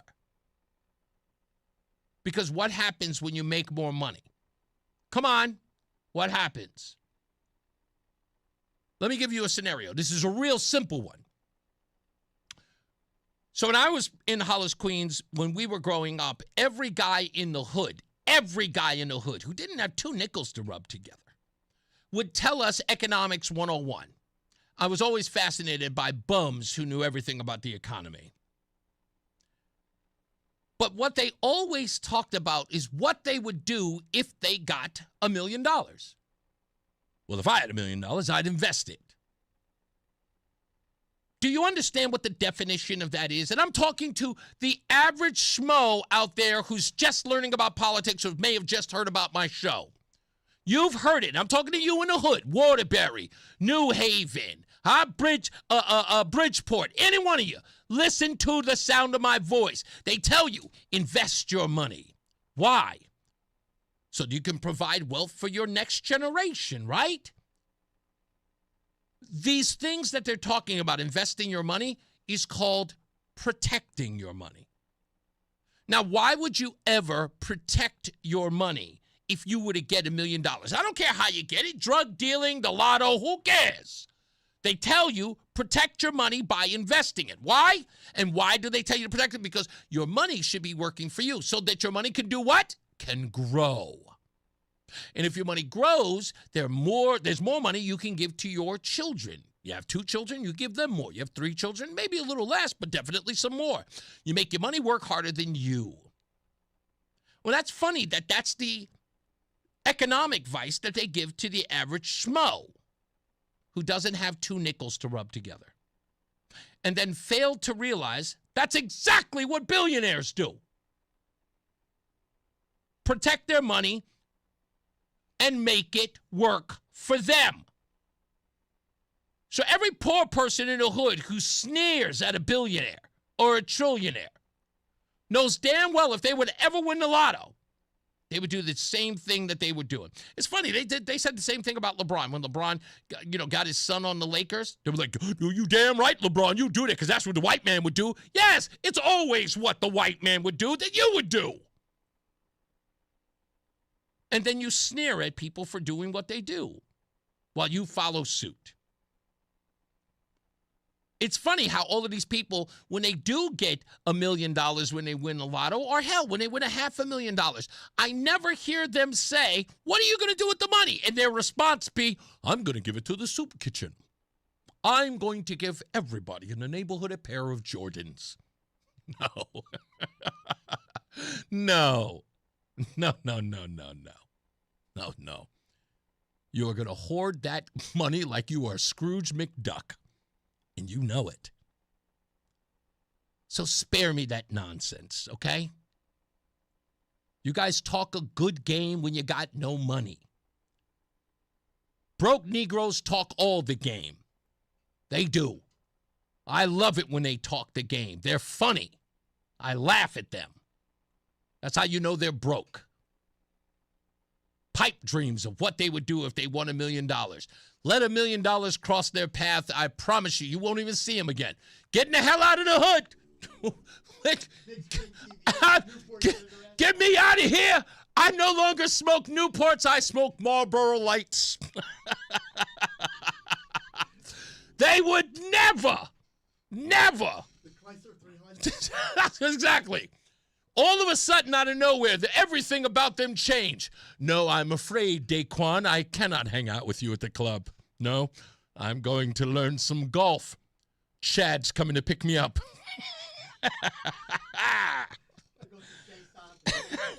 Hold on. Oh, man. If Hollywood millionaires gave up their wealth, L.A. wouldn't have any homeless, according to them. That's right. They begrudge others achieving and making money and then demand millions for reading lines in a movie. Yeah, exactly. Boris said they spent it on more drugs. No, even some of them would get out of the drug game. They wouldn't need to. That's right. Money is not evil when the unions are asking for it, though, are they? That's a good point, Lori. That is a really good point. I like that. So, yeah, again, this nonsense about who would spend money. The objective is to spend everybody's money so you can give a penance. You can give pennies to the people who want it most so that they will continue to vote for you because, again, that's how you... Look... This is going to be harsh, and I say this not to be cruel, but because it's true. Democrats treat their constituents like they would treat Jamie Montgomery. And I always bring Jamie because I always say Jamie, for a lot of years in my life, where he was a leech. He couldn't keep a job. But I needed a friend. I didn't really like a lot of people, and I knew him since I was in the 6th grade, since I was 12. And he was my best friend, and I considered him loyal. So even though he never had a job and he never paid for anything, if I had an apartment and he needed someplace to stay, he stayed with me. If I had a job and I had some, good standing with the job and he wanted to work for a little while, I'd get him a job. I was always he was always my plus one. Just was. And I subsidized his lifestyle for 20 years. Because I'm a loyal guy and I take care of my own. That's just the way I was.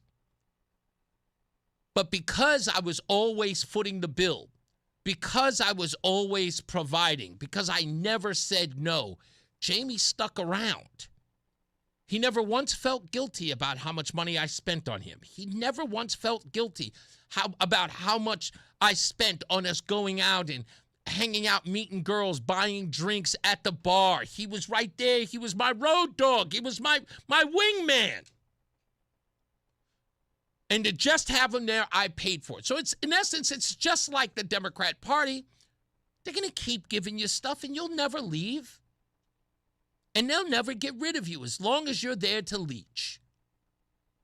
And they'll remind you, and you'll be asking yourself. Jamie would ask me, he's like, man, you sure you're okay? Nah, don't worry, I got it. I get paid next week. That's the Democrat Party for you. Just like, don't worry about it. I'm a tax Bezos again. I got you.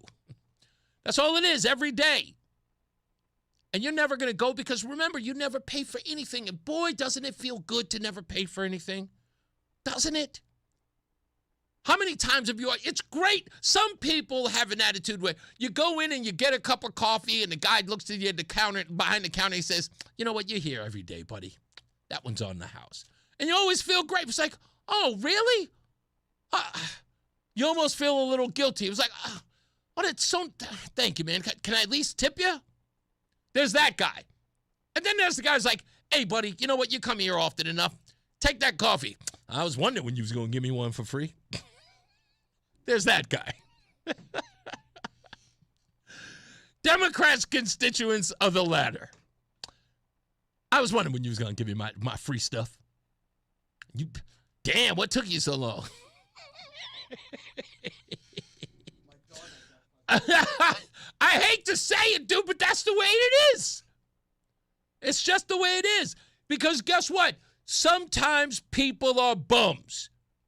Now, if you're the person who's looking at that and going, I'm sick and tired of somebody giving me or subsidizing my life because there is no freedom by this, I got to wait in the first and the third to get my check so that I can go shopping.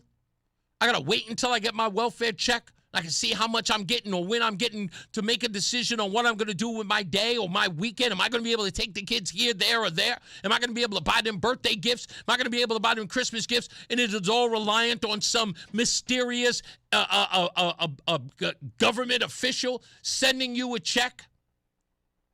You can rely on that for a little while, but most of us, and I do mean most of us, we don't like those odds. We don't like having to wait. Some of us like the freedom of being able to provide when we want to and when we're ready to. Some people, look, I'll admit, sometimes you get into credit card debt, and some people say, yeah, but I just have to find a way to pay it off. I'm getting this thing now. But there's freedom in that. It may be lunacy, but there's freedom in that. So when I hear these ridiculous questions, is this what I'm talking? Is it Republicans ain't going to spend money too? Bob J. Blacks are responsible for all this spending. Wow. You know what, Bobby? Let me explain something to you. If you're going to get upset every time I mention blacks, dude, you don't want to come to this show anymore. I talk about blacks all the time. I do. I talk a lot about blacks. That's all you're going to get here, okay? Just for you now. From now on, all I'm going to do is talk about blacks all day, black stuff. I'm going to talk about this black phone and this black pen right over here. Look, this black cushion. It's going to be nothing but black talk, okay? That's what it's called. In fact, that's what we're going to call it next week. Black Talk with Reese on the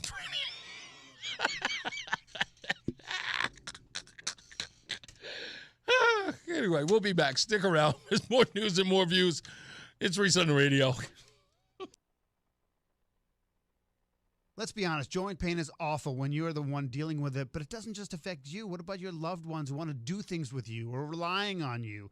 If you're having joint pain, whether it's arthritis or injury, and you want to do something about it, go to QC Kinetics. I'm Brian Shackman. I'm doing it myself because I have an ankle and a shoulder that need help. But it could be your hips, knees, shoulders, back, whatever it is. The regenerative treatments are done right in the office. No surgery, no long recovery, no putting life on hold, okay? We hear it all the time from patients after they're done. He's back. She's herself again. So listen, go back to being the person you want to be. QC Kinetics. That consultation, by the way, the first one, totally free. And they believe in what they do. There's no hard sell. They just tell you if you're eligible and what it is. They're in Avon, New Haven, and Glastonbury. Chances are it's close to you. It's a new phone number, 860-850-2682. Again, 860-850-2682. It's QC Kinetics in Avon, New Haven, and Glastonbury at 860-850-2682. Attention all dog owners. If you have ever listened to the radio or TV for any length of time, you've probably heard of America's #1 dog supplement, Rough Greens. Greetings, naturopathic Dr. Dennis Black, Amazon best-selling author and founder of Rough Greens here. And if your dog suffers from bad breath, itchy skin, licking paws, joint pain, or low energy, the truth is their food is probably to blame. You see, all commercial dog food is dead food. That's why I created Rough Greens. One daily scoop gives your pup the live vitamins, omega oils, probiotics, and enzymes that will bring their food back to life. Don't believe me? Let your dog try it before you buy it. I'll send you a free Jumpstart trial bag, risk-free. You just cover the shipping. Go to roughgreens.com. That's RUFFgreens.com. Use discount code NEWS. Don't wait. Give your dog the gift of vibrant health. Order now. It'll be at your house in a few days. Go to roughgreens.com. That's RUFFgreens.com. Discount code NEWS for your free Jumpstart trial bag today. Rough Green. We make any dog food better.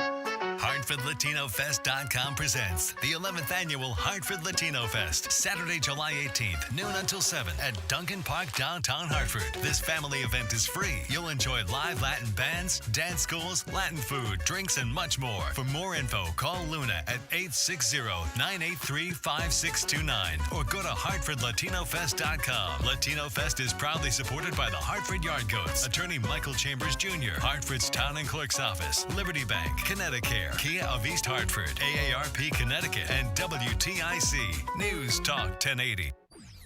And now, a WTIC news update. 85 degrees and sunny at 3:30. I'm Dave Mager, WTIC 1080 News, down to 65 overnight in the 80s tomorrow. President Trump says the ceasefire with Iran is over and the U.S. will strike again tonight. This after U.S. attacks on Iran last night in response to Iranian assaults on commercial ships. And so we hit them very hard last night. Very, very hard. Probably hit them hard again tonight. I'll give them a little warning. We're going to hit them hard tonight. Trump threatening to strike civilian electric plants and desalinization plants and bridges, which experts say would amount to war crimes. The highest level of the bridges there, which we can knock down, I would say in one day we knock down every single bridge in Iran. There's not a thing they can do about it. Almost a month after touting the Memorandum of Understanding, Trump says he's not sure he wants to make a deal with Iran. The State Department of Public Health reports dozens of ER visits related to last week's heat wave. About 150 people were hospitalized with heat-related illness, peaking on July 3rd and 4th.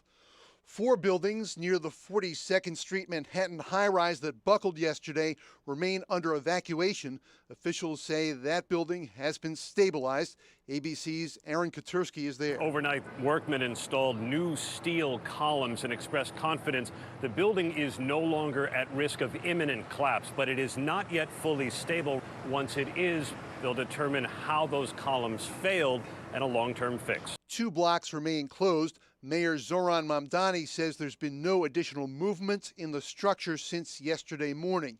The International Monetary Fund today downgraded its global growth forecast to 3%, warning of ongoing risks linked to the war in the Middle East. The IMF also raised its inflation forecast, assuming the Strait of Hormuz will start to reopen in mid-July. On Wall Street, the Dow down 576, S&P dropping 27 points. The NASDAQ is down marginally, just 5 points. And we check the WTIC forecast. Plenty of sunshine and warmer for the rest of this afternoon. We'll be heading up to a high of 84. Then a few clouds around tonight. Not too bad out there. We'll be heading down to a low of 64. Tomorrow turns out very warm and humid with a mixture of clouds and sunshine. High tomorrow up to 88. Then we'll see a stray thunderstorm tomorrow evening. Otherwise, mostly cloudy and humid tomorrow night, low 72. As we work our way into Friday, clouds and a few breaks of sunshine. Rather sticky with a couple of showers and a thunderstorm, especially in the afternoon. The high Friday, 89. Then the weekend is shaping up to be a nice one. Saturday, partly sunny, turning out less humid. The high Saturday, 85. Plenty of sunshine in store for Sunday with a high of 84 degrees. This is meteorologist Isaac Longley in the WTIC Weather Center. 85 degrees and sunny. Red Sox and White Sox in Chicago. Rookie Jake Bennett's on the mound. Pregame 6:40 on WTIC. For more, check out WTIC.com. I'm Dave Maker, WTIC 1080 News. Last year, we had 295 trials where we'd been offered a total of $90 million on all those cases. When the dust settled, we had recovered over $1.1 billion in verdicts and mid-trial settlements. I'm John Morgan of Morgan & Morgan. We became America's largest injury firm for a reason. We won a lot, $30 billion and counting. The best part of all those wins is that it helps you when you hire us. All those wins allow us to let the insurance company know we mean business. And believe me, they know who we are. If you've been injured, Google Morgan & Morgan results. You're not bragging if it's a fact. 3 million people tried to hire us last year alone. That happened for a reason. Visit forthepeople.com and let's get started this minute. Morgan & Morgan, forthepeople.com. Irby Fisher. No representation is made that the quality of legal services to be performed is greater than the quality of legal services performed by other lawyers. Performance matters in intimate moments. Don't let ED ruin them. This is Dale for Northeast Men's Health, and I want to assure you that if you're like the vast majority of guys, you don't have to suffer with ED anymore. In fact, you might be pleasantly surprised at how the right treatments could positively impact your love life. At Northeast Men's Health, our advanced medical therapies go far beyond pills. We have treatments that are effective in well over 90% of cases, and we offer specific and combination therapies that can dramatically enhance both your performance and your stamina. You could even last up to an hour or more and bring a far greater level of intimacy to both you and to the one you love, perhaps performing like you haven't in years. So call us today and find out why our advanced treatment strategies offer so much more. Your first visit is just $99 and gets you blood work, a medical consult, and if medically advised, a test dose. And if that test dose doesn't work in the office, your visit is free. Call 800-930-5956 or go to northeastmenshealth.com. That's northeastmenshealth.com. Northeast Men's Health, advanced medical science to empower male performance. Attention, have you racked up $10,000 or more in credit card debt? Are you barely getting by making minimum payments? With credit card debt reaching all-time highs, National Debt Relief is notifying consumers about significant debt relief options currently being made available to help those with overwhelming credit card debt. These options may reduce a large portion of credit card debt for those who qualify. You don't need to declare bankruptcy or take out a consolidation loan, and you may only have to pay back a fraction of what you owe, even if you have bad credit. National Debt Relief has already reduced the credit card debt for more than 550,000 consumers. So don't wait. If you owe $10,000, $20,000, or even $100,000 in credit card debt, you can now take advantage of this financial debt relief as the cost of living continues to skyrocket. To check what debt reduction you may qualify for, call 800-358-6868. That's 800-358-6868. Again, 800-358-6868. Time now for today's Spotlight on Tech, sponsored by Audien Hearing. Electric air taxi startup Joby Aviation is getting a helping hand from Toyota. Joby and Toyota are forming a joint venture to manufacture Joby's S4 electric vertical takeoff and landing aircraft, with the aircraft currently in the final stages of FAA certification. Joby plans to deliver an aircraft to Dubai this year to complete flight testing ahead of launching its commercial operations. I'm Jason Brooks. Are you having trouble hearing? Hearing loss can devastate the quality of your life. Now, there's an affordable fix for you or your loved one. Rated the best hearing aids of 2026 by Forbes Health, Audien Hearing has the highest quality hearing aids at the lowest prices, starting at just $98 a pair. I actually like them better than my old $5,000 hearing aids. I could not believe how my hearing and life changed. Join over 1 million happy customers by going to audienhearing.com. That's AUDIEN hearing.com. It's Reese on the radio on News Talk 1080 WTIC. Like he warned me. Hey, we're back. Reese on the radio right here live. Let me see. I was going to go in the customer thing. Nope. Twig's here, so we're going to start with him very soon. We're going to wait for our other guests to get here. Of course, the mayor of Bristol, so we can talk to her. And, of course, that is Ellen Sassu, Zoppo Sassu, who's going to be here, I guess, shortly. And we'll continue with our, or start our conversation on the open-air drug use in the area of Bristol, pretty much all of Connecticut, because we've got that problem happening in Hartford and everywhere else. And I've got some remedies that I think will work, but they are some harsh ones that have been tried other places and have been successful. And I think that we should consider them here. A lot of people talking about how much money Bristol has received over the years with that lawsuit or that settlement that happened with the drug companies and the opioids and all that other stuff. And yeah, money is great and that's fine, but that doesn't solve the problem of recovery and people who need to recover. And I think we're going to have to sort of get to the bones of all of the stuff that needs to be done. I'll explain that later. Anyway, I want to make this, before I get into the Chris Murphy thing. Liberals, love you. I do. I love you for checking out the show. And I know that there are a lot. In fact, I talked to one who's a guy who's a photographer for WTNH. And he says to me all the time, he goes, sometimes, Reese, you go off on that crazy thing. And I got to say, that's it. I'm out. I totally get it. I do.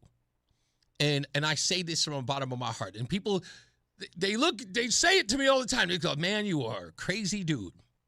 Let me make this clear. If you've listened to this show long enough, you know that I'm going to say some controversial things because I don't care about all of that, this race and that race and third rail and that third rail. I don't care. Maybe you missed that.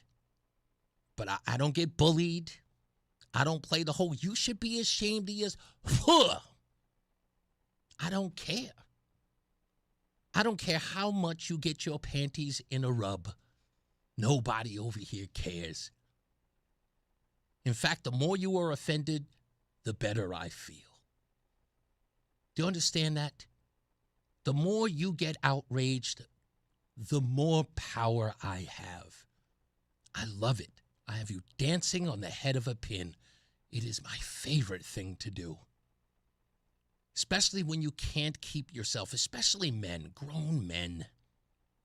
When you show how offended you are, when I've got you down on the floor in the fetal position with your thumb in your mouth, boy, do I revel. I feel powerful. Because the only thing I want you to do is to grow a pair, and I know you won't.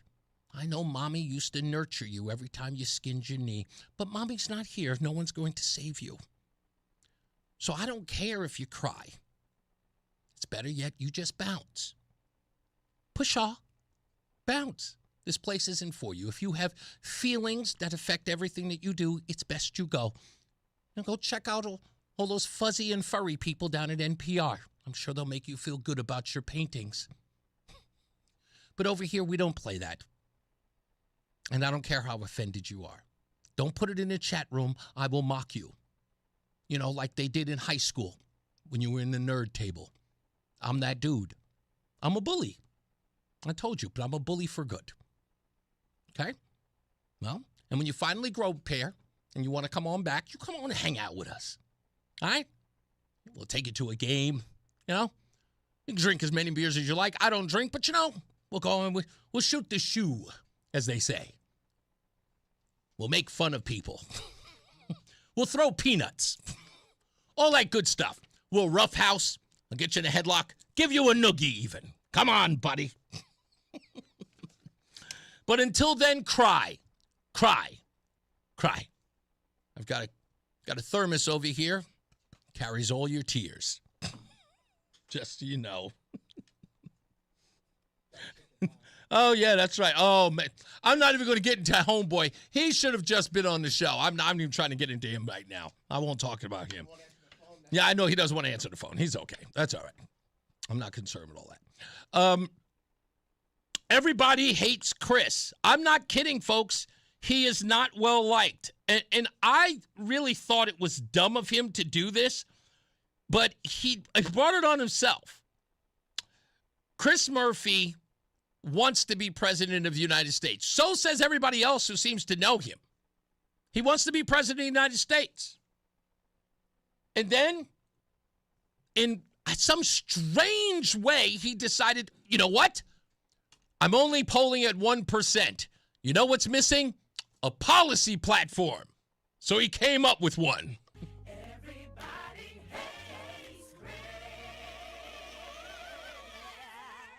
Chris Murphy, silly man, decided that he was going to write a bill that would raise the minimum wage to $25 an hour for everybody. No matter what you did, $25 an hour. And said that would be great for everyone.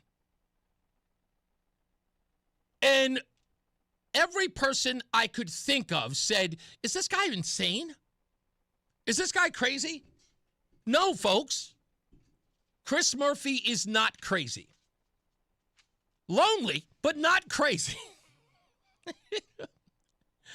He's just trying to fit in. Somebody on his team says, you know what would really be good, Chris? You've got to come up with a policy platform. Something you can run on. Something that says you're serious. And so he decided, I've got one. This affordability crisis, it would work if we actually get people a living wage. Even the Washington Post wrote an article about it, suggesting that it was the dumbest idea anyone ever thought of. It's not even a serious plan, because everyone knows that raising the minimum wage to $25 an hour, every small business owner with a small team, let's say just 5 employees, like yours truly, having to raise that on everybody, I would have to automate. But I can't automate in my business. I'm a moving company. How do I automate? I have to buy machinery to move people out of their house? No. No way I could afford something like that. What about a food truck? If you operated a food truck, how much would you have to? No, nobody can afford that. Small businesses far and wide. In fact, It was clear that Chris Murphy knows nothing about small business because when he came up with this policy proposal, he was thinking about Walmart. He was thinking about Home Depot. He was talking about Amazon. Right. He was talking about Costco. He wasn't talking about mom and pops. He wasn't talking about some franchisee with a true hardware place. He doesn't know what he's talking about. Why? Because this lunatic has never worked retail. He has never worked bases. He has been far removed. This guy runs around campaigning all day. You don't see him anywhere. Sure, he walks around Connecticut every year to ask the voters what they really want. But has anybody seen a photograph of Chris Murphy at a private business, at a small business? Anybody got any photos? Send them to me, please. Send me a photo of Chris Murphy at a small business. Seriously. Have you seen him there? Chris Murphy travels across America, but he hobnobs with the wealthy, with the well-to-do, with elitists. And then he comes together and hangs out with a couple of denunts and says to them, I want to get you $25 an hour. And those denunts who've never, ever signed a paycheck, never owned anything, do not have the qualifications to own anything. And yes, folks, the reality is that there are people out there who never will. They never will own anything unless by force. They are happy to join the morons like Chris Murphy, who will tell them to their face, without any of them doing any research, yes, we can steal other people's wealth and be justified.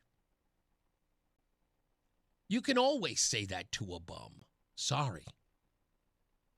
And the reason why I call them bums, because let's be honest, what would a bum do if given the opportunity? Steal from you. Now, a good person would work. A good person would work hard. A good person would be satisfied. And when I say satisfied, satisfied with the work that they did and the money they got paid for it. They would be grateful for the opportunity. A bum would just take. A bum would show no grace or no gratitude. A bum doesn't recognize that someone who owns a business worked very hard to get there. Only thing they see is that they have money. They don't care about the journey. All they know is that they are struggling, and they will do anything they can to take from you.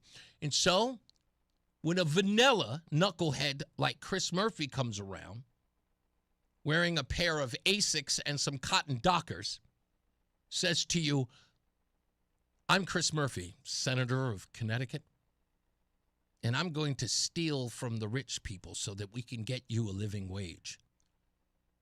The chest slappers say, or. Tell me what you need. I'll wear your T-shirt. And that's exactly what they did. I hope he realizes that this is going to be only the beginning of another dumb idea that Chris Murphy comes up with. And no, folks, I don't want him on my show. He'll never come on the show anyway. Even if I was nice to him, he'd never come here. I am just trying to rattle his cage so much that word gets out that I have been insulting him for an entire year, that when he sees me on the street, the first thing he wants to do is swing at me. That's all I want. I want the photo out right there. I want the Connecticut Mirror catching it as he swings. It'll be the headline in the Hartford Courant. Chris Murphy takes a swing at radio host, Reese on the radio. I don't like him. I don't. I made that clear. He's a clown. It's bottom line. He knows it. I know it. He's a clown. And there are a lot of people out here who actually support that. But that's okay. I don't begrudge them. You know, people make mistakes. But he, unmitigated clown. We'll take a break. We'll be back. More news, more views. It's Reese on the radio. Coverage varies by plan. View contracts and exclusions at endurancewarranty.com. Auto repair bills are through the roof. $3,000 to replace the transmission. $4,000 for a blown engine. And if your manufacturer's warranty is expired, you'll have to cover it all out of pocket. You need an Endurance Auto Protection Plan. No matter what the mileage, if your car is under 20 years old, Endurance can get you covered on the engine, electrical system, transmission, AC, drivetrain, and more. Endurance has plans for any budget. Repairs can be done at the certified mechanic of your choice, and they're paid directly with no middleman. Plans cover 24/7 roadside assistance, towing, battery jumps, fuel deliveries, tire changes, lockout services, and a 30-day money-back guarantee. Act now and get our elite benefits, including complete tire care and key fob replacement. A $2,000 value at no extra cost. With Endurance, you could never pay for covered auto repairs again, so call now for your free quote. Call 800-253-6203. 800-253-6203. 800-253-6203. If you're in the Hartford area and caring for a loved one with Medicaid, get paid starting today. Freedom Care has already helped over 162,000 families get the care they deserve, with 97% satisfaction and more than 8,000 five-star reviews. If you have Medicaid and are 65 or older, you need to hear this. You may qualify to choose a caregiver you already trust, a family member or friend, and they can start getting paid tax-free. No agencies, no strangers, just someone you know helping with meals, medication, bathing, mobility, and more. This service isn't for later, it's for right now. It's 100% free to you through Medicaid, and caregivers get paid right away after their shift. Find out if you qualify today. Call 860-777-1597. That's 860-777-1597. Don't wait. Call 860-777-1597 now. Again, 860-777-1597. Freedom Care. Get paid to care. Starting now. Freedom Care. We're here for you. Life unfolds in ways you can never quite expect. A divorce, a death in the family, a personal injury. Each time you are left searching for someone new to trust. But what if you had a full-service law firm that knows you and a firm that can represent all your legal needs? With BPS Lawyers, you get more than a lawyer. You get a full-service law firm. Visit bpslawyers.com. BPS Lawyers, your lawyers for life. Proud full-service law partner of Yukon Athletics. Nick Payne-Dearis is responsible for the content of this ad. Carpal tunnel syndrome. Heart failure that doesn't improve with common medicines. These are some signs and symptoms associated with ATTR-CM, or the cardiomyopathy of ATTR amyloidosis, a serious heart condition with symptoms that get worse over time. Amvuttra, vutrisiran, is a prescription medicine given by a healthcare provider that treats ATTR-CM in adults to reduce heart-related death, hospital stays, and urgent visits. In a clinical study, Amvuttra was proven to help people live longer and have fewer heart-related hospital stays and urgent visits over 3 years compared to placebo. Amvuttra lowers the amount of vitamin A in your blood, which can affect vision. Other side effects include pain in the arms or legs, pain in the joints, and shortness of breath. These are not all the possible side effects of Amvuttra. For prescribing information, call 1-833-256-2748 or learn more at amvuttra.com. Ask your doctor about Amvuttra for ATTR-CM. Never worry about missing 1 minute of the show. You can head over to Apple Podcasts, Spotify, or your favorite podcast app and replay all the biggest moments from our last hour. Just search Reese on the radio, and it will all be right there. What kind of money? Obama money. Where's it coming from? Obama. Where did Obama get it? I don't know. His stash. I don't know. I don't know where he got it from. But he giving it to us. To help us. We love him. That's why we love him for. Yeah, remember that? The Obama stash. Yeah, this was the article I was looking for. I was around here waving around. So it turns out that Jonathan Turley wrote an article about Chris Murphy, as well as the Washington Post. They all pretty much just said that California's fast food sector saw documented job losses, reduced hours, and accelerated automation after the $20 an hour mandate took effect in 2024. Consistent with the University of California's Santa Cruz and other analysis cited in the coverage. Earlier Congressional Budget Office projections said that more modest increases, around $15 to $17, estimated significant employment reductions. Scaling to $25 produces even larger expected effects. This from a guy who wants to be president of the United States, who would, in essence, say that the policy he is going to run on is the one that would destroy businesses, while we're dealing with what he calls the affordability crisis. And you wonder why I think this guy's a bum. Like, this isn't sound at all. And I know he was looking for something desperate, but I got it. I mean, whoever his idea man is, seriously, take a beat. You don't get it. Like, at least get someone on your team who's owned a business. Just a regular random guy. In fact, listen, start small. Grab a kid who had a paper route, okay? Start there. Don't do anything big. No heavy lifting for you. Seriously. It's just the dumbest thing I've ever heard in my entire life. I asked my son, please, who just started entering the workforce, about this the other day. And his first response was, well, there goes me ever buying McDonald's again. I won't be able to afford it. Like, he's 17 and understood it and has worked in the job force for like all of 2 weeks. Jeez. 2 weeks? And he's like, what? That doesn't, he's like befuddled. I was like, explain it to me as you would think. He's like, why would I want to pay like $20 for a hamburger? Yeah. You're just going to raise the price of everything. Exactly. I'm like, and you understand this. Yeah. But our elected officials do not. Brilliant on this, before we go to break, and this is an important thing, right? Your kids were smart enough to get in an industry that pays them, market value, right? Yes. Above that. So they understood, like, you don't work minimum wage. And if your kids, and I'm not saying your kids are not smart. But they're still kids. They're kids, though, right? Yeah. They immediately said to myself, I'm not going to get a minimum wage job. I'm going to a market job so I can get, and get a real pay. Yep. And what was some of the starting salaries they were talking about? Like $76? Yeah. An hour. Mm-hmm. Goodness gracious. I don't even make $76 an hour. I may have to rethink. Joe Hoaxer chilling out here. Look at him. Look at him looking like a soccer coach. Look, what do we have the police in here for? I ain't did nothing. We'll get to that in a second.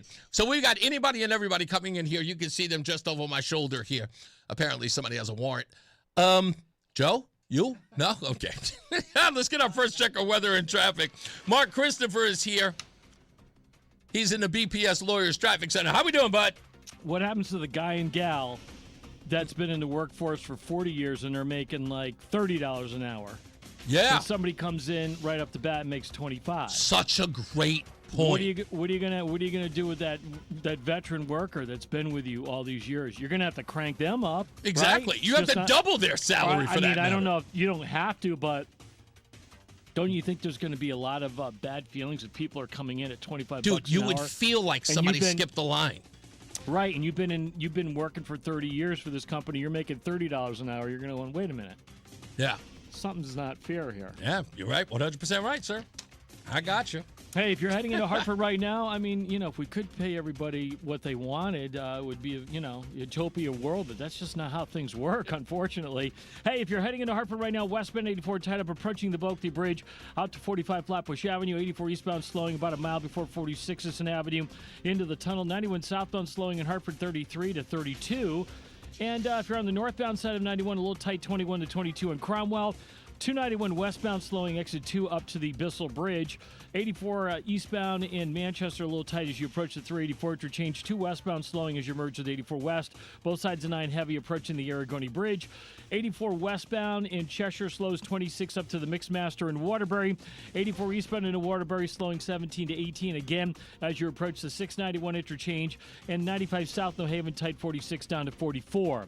Traffic and weather together on the 8's WTIC News Talk 1080. And now, a no-frills ad brought to you by Progressive Insurance. Here it is.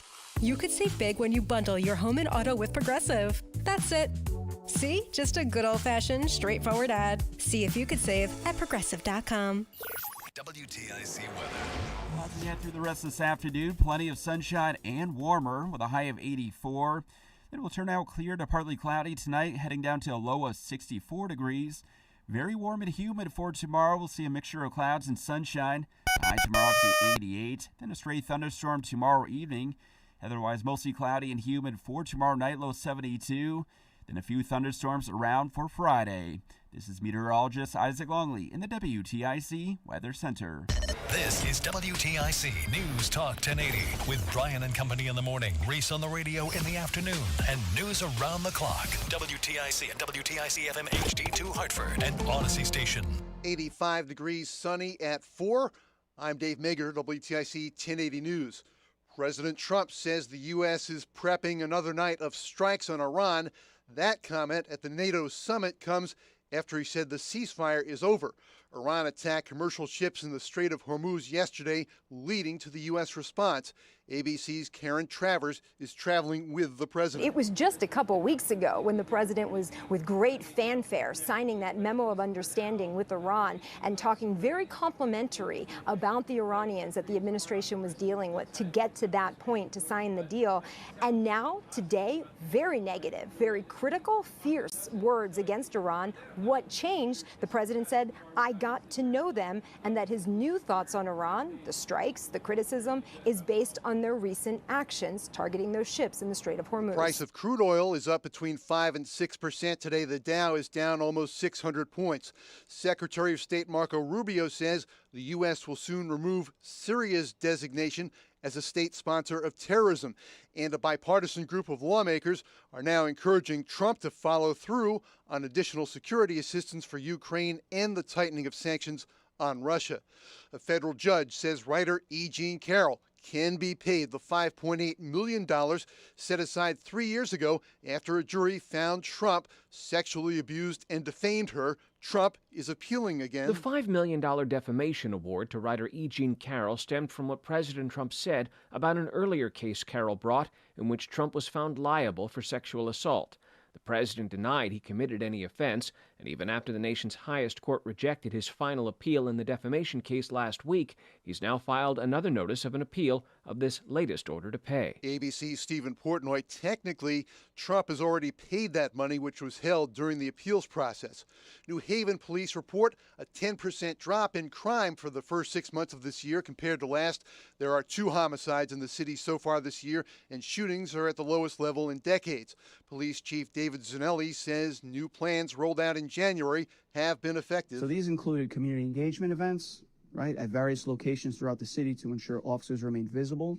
The plan was to return bicycle and walking beats to the districts for engagement and prevention, adding additional district managers to the neighborhoods, planning for the expansion of the school resource officer program to include middle school engagement. Mayor Justin Elicker says they're not celebrating the numbers. He says there's more work to do.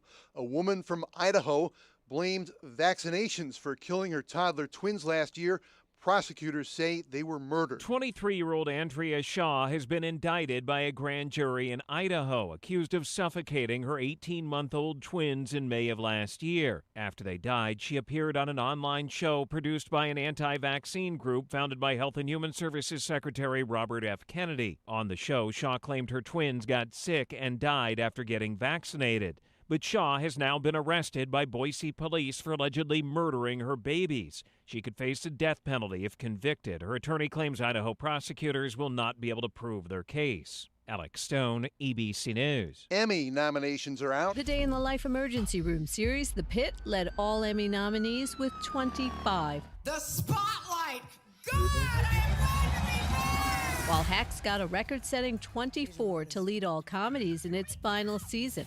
The totals gave HBO Max the top spot for both drama and comedy. There is something about these seafaring towns. Apple TV Plus horror comedy Widow's Bay got 19 nominations, while its drama Pluribus got 18. How did I not realize this sooner? Netflix's Beef was tops in the limited or anthology series categories with 16 nominations. Best drama series includes HBO Max's The Gilded Age, A Night of Seven Kingdoms, and The Pit. Apple got 3 for Slow Horses, Your Friends and Neighbors, and Pluribus. The AP's Julie Walker there.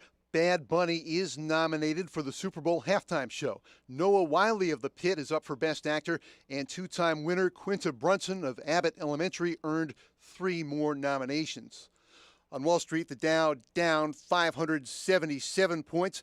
S&P dropped 21. The NASDAQ winds up on the plus side, green, up 52 points. Sports, Red Sox and White Sox in Chicago. Rookie Jake Bennett on the mound. Pregame 6:40 on WTIC. First place Tampa Bay hosts the Yankees again. Kansas City at the Mets. Yard Goats home against Binghamton. Soccer, the Hartford Athletic hosting Orange County. And the WNBA, Connecticut Sun home to face Minnesota. Wimbledon quarterfinals. Alexander Zverev beat American Taylor Fritz in straight sets. British wildcard Arthur Ferry upset Flavio Caboli, also in 3 sets, 6-love in the third. For more, check out WTIC.com. I'm Dave Maker, WTIC 1080 News. As the old saying goes, size matters. At Morgan & Morgan, we have over 1,000 lawyers and nearly 6,000 people on staff. But at the core, this is and always has been a family business. Our family watching out for your family. Call us or email us 24 hours a day, 7 days a week, even on a Saturday or a Sunday. And if you ever have a problem, call our mom. Morgan & Morgan. For the people and your family. Injured? Dial pound law. Nicholas Russo, 157 Church Street, New Haven, 06510. Brian Shackman here for Serta Pro Painters. Now is the time to do it. If you've been putting it off, Serta Pro Painters can provide that free estimate. They can do it quickly and at the right price. I can tell you they did my kitchen and it was phenomenal. You never have to wonder about what's next. Serta Pro Painters, they give reliable updates and they're always in communication. And listen, schedule your free estimate online right now at CertaPro.com. That's Serta with a C. CertaPro.com. That's Serta with a C. Each Serta Pro Painters business is independently owned and operated. Let me tell you something about insurance. When you sign your insurance policy, for some brokers, that's the finish line. Handshake, commission, done. Then you may not hear from them again until it's time for renewal. But your business runs all year, so do the gaps and the risk. So go to Supersure.com. If your company has more than 25 employees, whether you're the owner, CFO, or HR manager, it can be too complex to just go buy a policy online. Supersure is the super agency built for you, licensed in every state for your business insurance and employee benefits, all with year-round support for you and your team. At Supersure.com, you can access tools like fine print facts. It'll translate your current policy into plain English so you see what's covered and what's not. Plus a business value calculator so you can estimate what your business is worth so you know what actually needs protecting. Go to Supersure.com. One super agency, one powerful platform, all your policies in one place. Supersure.com. That's Supersure.com. Paid for by Supersure Insurance Agency, LLC, a licensed insurance agency. If you missed any part of today's show, you can listen anytime on Apple Podcasts, Spotify, or wherever you get your podcasts. Just search Reese on the Radio on your favorite app, hit the follow button, and you can catch up on every episode, every hour, every highlight, whenever works for you. All right, we're back. It's Reese on the Radio. We're going to take a brief recess. We're going to rejoin traffic again because that was a very long break. There's a lot of commercial time. Sounds like a raise is coming. We'll get to that in a minute. Mark Christopher is back. He is in the BPS Lawyers Traffic Center. When we come back, make peace with Reese. I guess our first installment. We got a lot of people in the studio today. Either that is going to turn into Jerry Springer. We'll find out. Mark Christopher, he's in the BPS Lawyers Traffic Center. Hey, Mark. Oh, I can't wait to hear the chairs flying. Where's Steve Wilkos? He's going to have to break up all the fights. They canceled him. I know, but remember when he was like the security guy? Oh, there? yeah. I'll never forget that, sir. I love that guy. I love those guys because they didn't really run all that fast. They kind of got out of control. Then they kind of sort of sauntered in and tried to break it up. It was great television. Yeah. Westbound 84 is tied up approaching the Bulkley Bridge out to 47 Sigourney. 84 eastbound is tied up 46 Sisson Avenue to the Bulkley Bridge. 91 southbound Hartford delays 33 down to 32 A and B. Traveling northbound 91, you're okay. Cromwell up into Windsor. If you're traveling 291 westbound, delays from exit 2 up to the Bristol Bridge in South Windsor. 84 eastbound by the 384 interchange, you'll see some slow traffic there. Heading into Middletown, 9 northbound slowing Harbor Park to the Aragodi Bridge. Again, 9 northbound slowing 32 in Berlin, up to 34 in New Britain. On the westbound side of 84, delays 26 in Cheshire, up to exit 22 in Waterbury. 84 eastbound Waterbury slowing by 18 again from 26 heading down toward the 691 interchange. And if you're traveling southbound on the Wilbur Cross Parkway, look for some slow traffic now as you move down in toward the West Rock Tunnel. Traffic and weather together on the 8's WTIC News Talk 1080. Duke's Real Mayo. This is the Duke's Country Song. It's a song about award-winning chefs, yes, chef, and why they choose Duke's Mayo. Get Duke's got twang. WTIC weather. Plenty of sunshine for the rest of this afternoon. It will be rather warm out there with highs ranging from 84 to 87 degrees. Now for tonight, clear to partly cloudy. Pretty comfortable out there. We'll be heading down to a low of 64.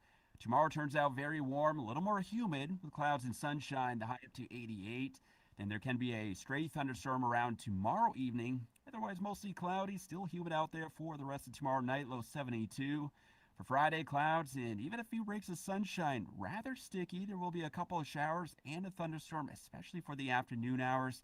The high Friday, 89, but the weekend is shaping up to be a nice one Saturday. Some sunshine, less humid, high of 85. Plenty of sunshine by the time we get into Sunday with a high of 84. Right now it's 86 in Farmington, 83 in Hebron, and 85 degrees in Hartford. This is meteorologist Isaac Longley in the WTIC Weather Center.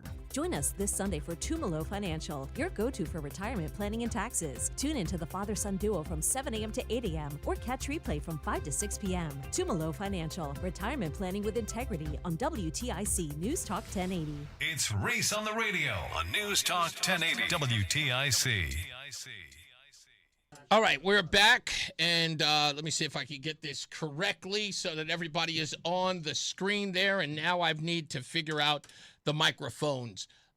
In front of me is Tim Terwilliger. I have it right. Tim Terwilliger. You got it right. He is here.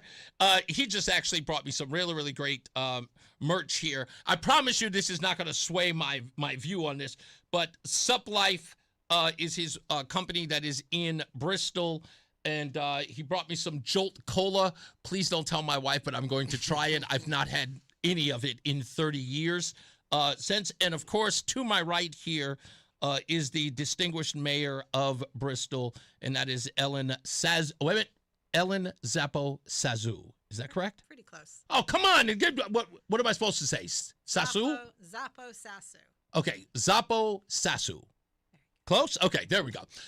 Both of these folks are here to talk about an issue that is plaguing Bristol. Not that there aren't any other problems, but one of the things that are plaguing other communities around here, not just Bristol, is the open-air use of drugs, fentanyl, or anything for that matter, the encampments that are in and around the cities across Hartford and the state, and what we can do to resolve them. You may remember that Tim here posted a video on Instagram of him tearing down an encampment because, he had tried to be very, I guess, subtle and somewhat concerned about those individuals who were harming themselves.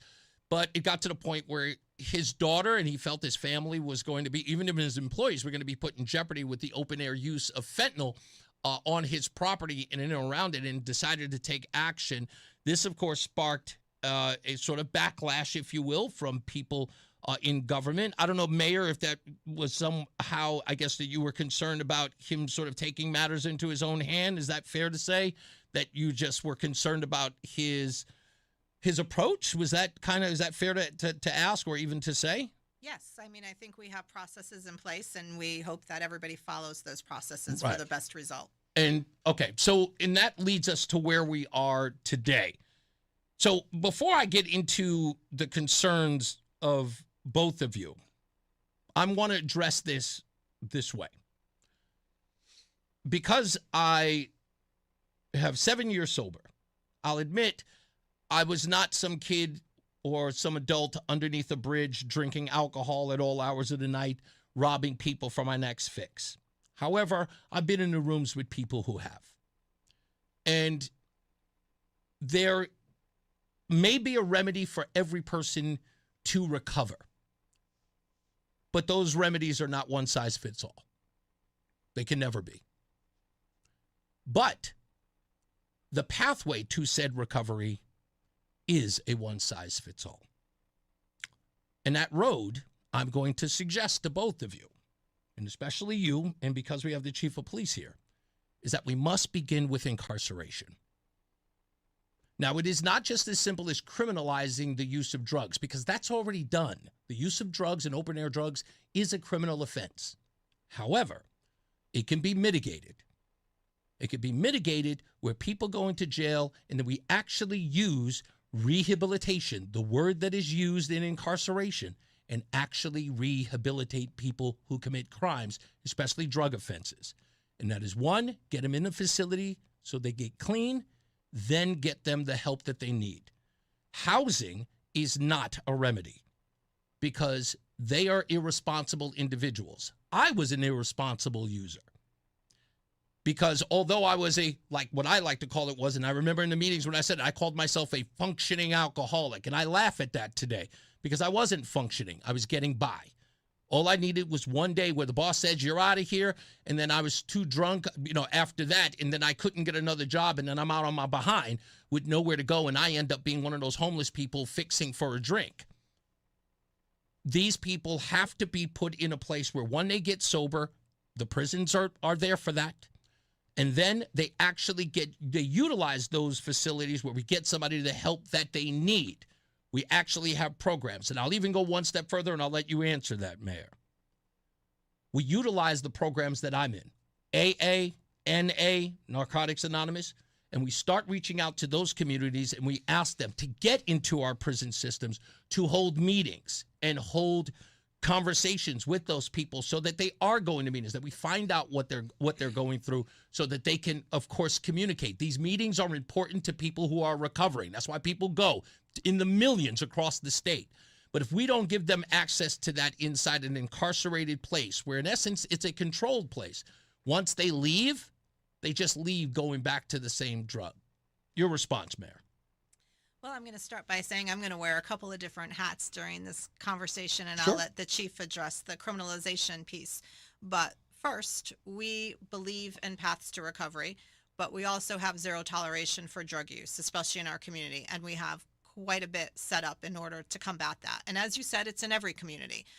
What we also have, though, is some safety nets put in place for those people who are ready to accept the path to recovery. And as you said, sometimes it's the first time, the second time, the third time, sometimes it's the 14th time. We have a diversion program through the police department. We have community wellness officers that's their beat, out dealing with our vulnerable populations. And I think that we have done a pretty good job of identifying and putting those pieces in place in order to mitigate some of the worst of what happens in communities. That being said, I completely agree with you about access and programs for rehabilitation. And I spent 6 months on the Board of Pardons and Parole last year as an appointment of the governor in order to fill a vacancy while they went through the process to find a permanent replacement. And I can tell you that the funding for our prisons does not allow the program that you are describing, which I completely endorse. They do not have enough resources. They do not have enough people coming in. They do not have enough rehabilitation programs. They do not have enough jobs programs. They do not have enough education programs. They don't have enough staff. So if we're really going to start that conversation, we need to start the conversation at the state legislative level with funding levels. And maybe my friend to my right, Representative Hoxa, would like to have that conversation. I sat through probably during my 6 months, 100 special parole videos with those who are incarcerated who are eligible for discretionary parole. They've done some programs, and that's one of the criteria you look at. Some of them didn't have access to any programs. You get one disciplinary record, you don't get to go anywhere. To me, it was a punitive type of program where instead of rehabilitation, it was punishment, etc. But a lot of it was controlled by access and quantity. It wasn't a quality issue. And there's not enough programs. They do have AA, they do have NA, they have Bible groups, they have, career building things, but not enough to service. And so that's a conversation that needs to start right away, because the longer someone's in, the longer they have to choose from programs and the more access they get. Those parole hearings were a pleasure to sit through because people have had time to reflect, participate in programs, and there was quite a difference in what you saw. But we're not doing any justice to the people who are incarcerated here in the state of Connecticut because of the lack of resources flowing to the DOC. When you say we don't have resources going to the DOC, we already know that most of the facilities are dilapidated. We're talking about lead and all types of, we have mice, roaches, and all of that stuff. So no one is putting anything into the correctional facilities here. We spoke to Ombudsman Devon Ward all the time. His audit said as much. Do you know how many people we incarcerate in the state of Connecticut right now? Do you know how many? It's a couple thousand. 11,000. That's nothing in a population of 3.6 million. Well, That's nothing. The consolidation has closed certain prisons that were in deteriorated condition. But my concern is what happens within the walls. There's just not enough people. No, I understand that. Supporting the program. And I totally understand. So when we're dealing with how many people who can be incarcerated in the prison system and the resources that go to them, and you're absolutely right. The legislature needs to start prioritizing the fact that we can't love these people into recovery. We can't house them into recovery. People think that you're going to get these homeless people on, we just get them housing. It doesn't work like that. Drug addicts and mental health or mentally ill people do not just get into housing and all of a sudden that becomes sustainable. Then they see the four walls and they go, oh, I'm going to get a job now. It doesn't work like that. So we actually have to have something that is going. Now, I don't put that on you. However, we do need to use our power, as it were, to actually start forcing the issue down the throats of these people who are our legislators and our elected officials who can do something about it.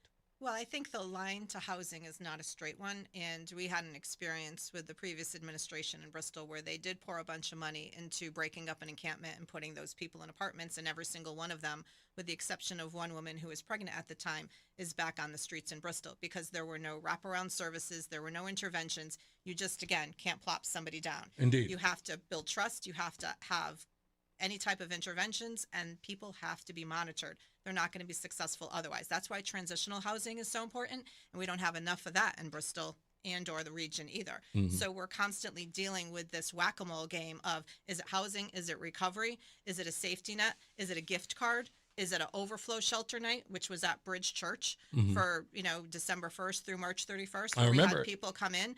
What is the actual scenario that breeds success and gets people into healthy living and away from criminal drug use? I don't have those answers, but I know how we're combating it.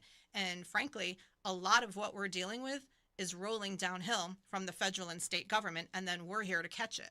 So we're dealing with people with bus passes leaving prisons, not enough halfway houses, not enough, sober houses, all of that, because we're also battling the NIMBY piece. Not in our backyard. We have enough of that. We have enough here. Why doesn't Farmington take a turn? How come Southington's sending their homeless people to Bristol? Right. We have these conversations all the time. Tim wants to jump in. I'm sorry. Go ahead. So I'm actually going to side with the mayor on this for a second about the Department of Corrections. I have one of my closest friends. I think all of us collectively have been impacted on, some way, shape, or form. Friends, family members, people that we deal with, somebody with some sort of addiction that's either led to death, led to homelessness, so on and so forth. A close friend of mine who has 3 beautiful children, 8, 11, and 13, they just lost their mother to addiction. Okay. She made some poor choices that landed her in jail. And when she was in jail, guess what came back to haunt her? Her addictive behavior. And while she was in jail, she got hooked back on not heroin, not cocaine, not alcohol, fentanyl. And when she came out, she couldn't stop. And 7 days after Christmas, they had to say goodbye to mommy. So I'm actually going to tell the mayor, this isn't necessarily a Department of Corrections, just throw them here, throw them there. And I'm not suggesting you said that. Okay. And it is not a one-size-fits-all answer. I will disagree with you there, Reese, because there is every situation I do believe is different. And I do believe, you made a great point. Why does Bristol absorb all of this? Why is it Bristol's responsibility to deal with this? Well, because I'll answer that, because again, this is why I said it was going to be I was going to have to be the sort of the tough guy here on this one and say, look, with all due respect, this is a criminal act. It is. It just is.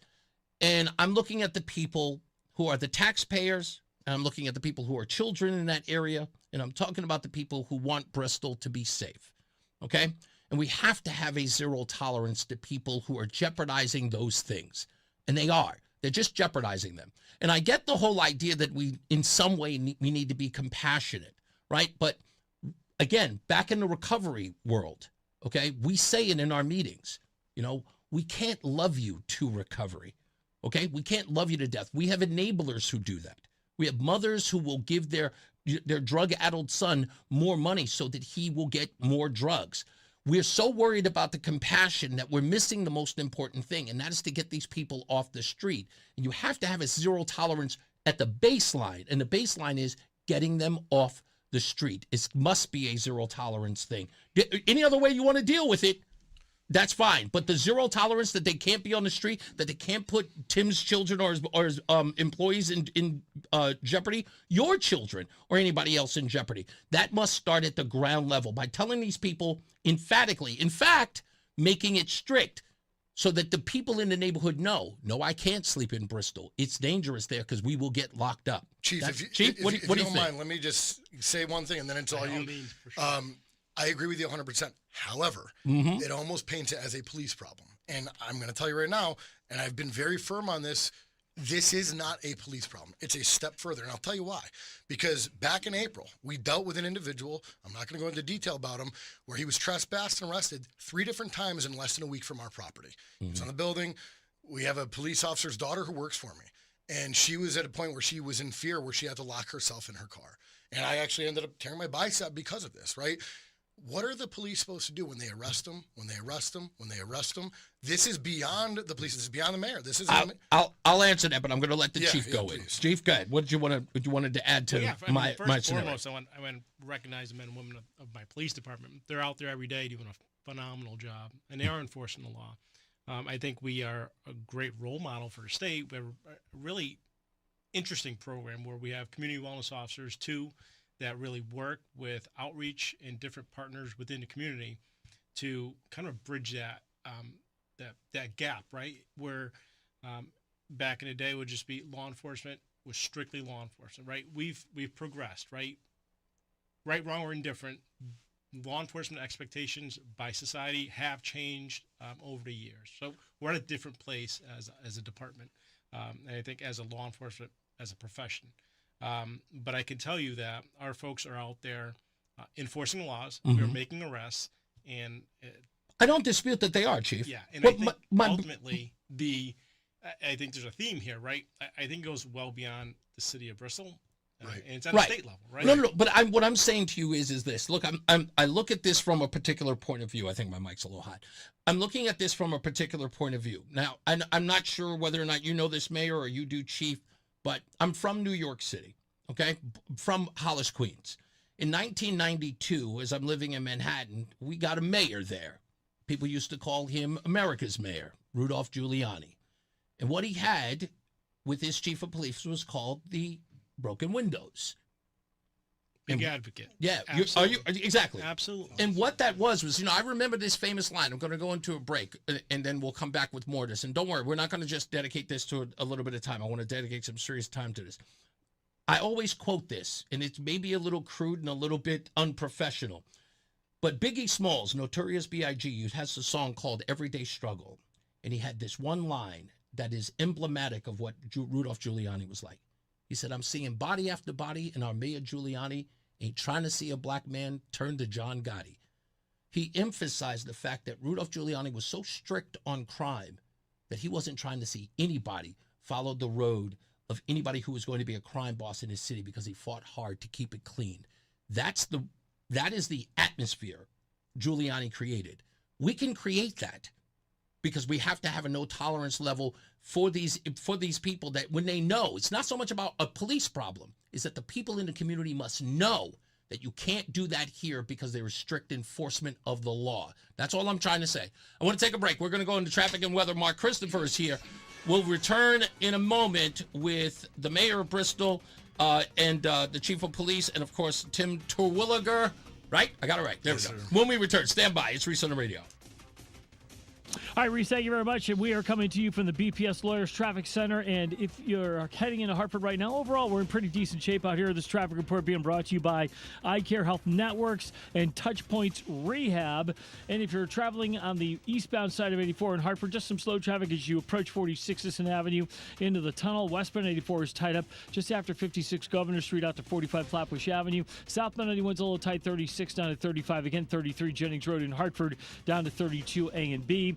If you are traveling 91 southbound, some slow traffic as you approach 19 in Meriden. Northbound 91, a little tap of the brakes up by exit 22 in Cromwell. 2 westbound slowing 1D up to the 84 West merge. 291 westbound delays in South Windsor, exit 2 up to the Bristol Bridge. If you're heading into Middletown, both sides of 9 heavy approaching the Aragoni Bridge. Traveling westbound 84 into Waterbury, sluggish 26 up to exit 22. Eastbound 84 slowing by 18 in Waterbury, against some sluggish traffic. 26 in Cheshire down to the 691 interchange. And southbound in the Parkway, you've got delays in Hamden 51 into the West Rock Tunnel. At Westside Care Center in Manchester, specialized care means meeting every resident's needs, from short-term rehabilitation and convenient on-site dialysis to compassionate memory care. Westside delivers expert care designed around every stage of recovery. Westside Care Center, care close to home. Traffic and weather together on the 8th, WTIC News Talk 1080. And now, a WTIC news update. 85 degrees, sunny at 4:30. I'm Dave Mager, WTIC 1080 News. Going down to 65 overnight, upper 80s tomorrow. President Trump says the ceasefire with Iran is over and the U.S. will strike again tonight. This after U.S. attacks on Iran last night in response to Iranian attacks on commercial ships. Speaking at the NATO summit in Turkey. And so we hit them very hard last night. Very, very hard. Probably hit them hard again tonight. I'll give them a little warning. We're going to hit them hard tonight. Trump threatening to strike civilian electric plants and desalinization plants and bridges, which experts would say would amount to war crimes. What's next as far as negotiations is up in the air. I'm not sure I want to make a deal with them. We can play games, but I'm not sure I want to make a deal. Let's just finish the job. There are still mixed messages from the president on where this goes from here, because he was also indicating that he thought his special envoy for the Mideast, Steve Witkoff, and his son-in-law, Jared Kushner, could potentially continue engaging with the Iranians, even as he was saying it's over. ABC's Karen Travers. Shipping traffic in the Strait of Hormuz has again stopped. Crude oil prices are up between 5 and 7%. They're still cleaning up in Litchfield County from the July 4th storms. Power is back for most customers in Harwinton, but First Selectman Michael Criss, a Republican state Senate candidate, remains critical that Eversource was too slow to respond. Is there an issue with not having enough manpower in Eversource to handle it? And if you want to be the largest game in town, then you need to have the best plan in town.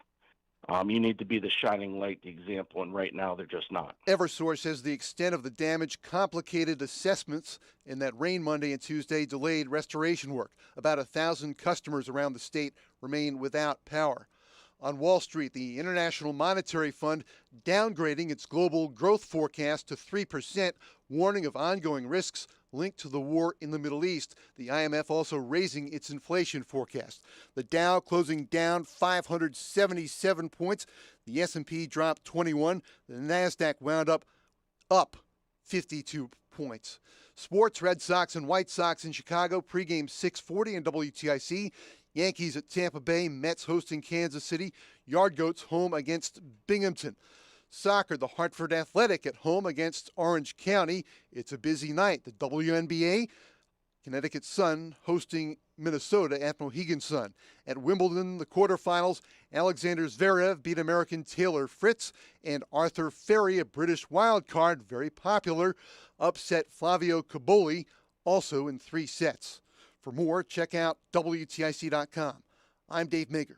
WTIC 1080 News. At a huge law firm, does your case feel lost? And at a small firm, they might not have the muscle to truly fight for you. At BPS Lawyers, we're small enough to give your case the personal attention it deserves, yet large enough with the resources and expertise to get the job done right every time. BPS Lawyers, your lawyers for life. Glastonbury, Hartford, Essex, East Hampton, New Hartford, and Simsbury. Visit bpslawyers.com or call 860-CALL-BPS. Nick Payne-Dearest is responsible for the content of this ad. Getting a little older doesn't have to mean, well, getting older. This is Dale for Northeast Men's Health, and if you're feeling low energy, can't sleep, can't lose weight, are struggling with brain fog and your sex drive is off, it's time to change it up. At Northeast Men's Health, our advanced medical strategies featuring TRT, GH peptides, NAD+, GLP-1s, PDA, and more treat low T and other hormonal issues to help you shed pounds. Have more energy, enhance your body composition, improve sleep, increase your sex drive, and so much more, getting you back in the game again. So don't be older, be stronger in the gym. be sharper at work, be better in the bedroom, and be more confident in every part of your life. So call us today and find out how our advanced treatment strategies could change the game for you. Your first visit is just $99 and includes blood work and a medical consult. And if you start on one of our advanced treatment plans on the day of your appointment, your visit is free. Call 800-930-5956 or go to northeastmenshealth.com. Featured therapies are compounded and have not been evaluated nor approved by the FDA. Provider prescription required. See website for details. Attention all dog owners. If you have ever listened to the radio or TV for any length of time, you've probably heard of America's #1 dog supplement, Rough Greens. Greetings, naturopathic Dr. Dennis Black, Amazon best-selling author and founder of Rough Greens here. And if your dog suffers from bad breath, itchy skin, licking paws, joint pain, or low energy, the truth is their food is probably to blame. You see, all commercial dog food is dead food. That's why I created Rough Greens. One daily scoop gives your pup the live vitamins, omega oils, probiotics, and enzymes that will bring their food back to life. Don't believe me? Let your dog try it before you buy it. I'll send you a free Jumpstart trial bag, risk-free. You just cover the shipping. Go to roughgreens.com. That's RUFFgreens.com. Use discount code NEWS. Don't wait. Give your dog the gift of vibrant health. Order now. It'll be at your house in a few days. Go to roughgreens.com. That's RUFFgreens.com. Discount code NEWS for your free Jumpstart trial bag today. Rough Green. We make any dog food better. Stay locked in. Reese on the radio is on WTIC. News Talk 1080. All right, we're here and we're live. We're going to get into traffic and weather in another 2 minutes or so. Stand by for that. We're all in the back here sort of talking and hashing these things out. I'm throwing a couple of ideas. Chief of Police is throwing a couple of ideas. Tim is here. He's got some concerns about this.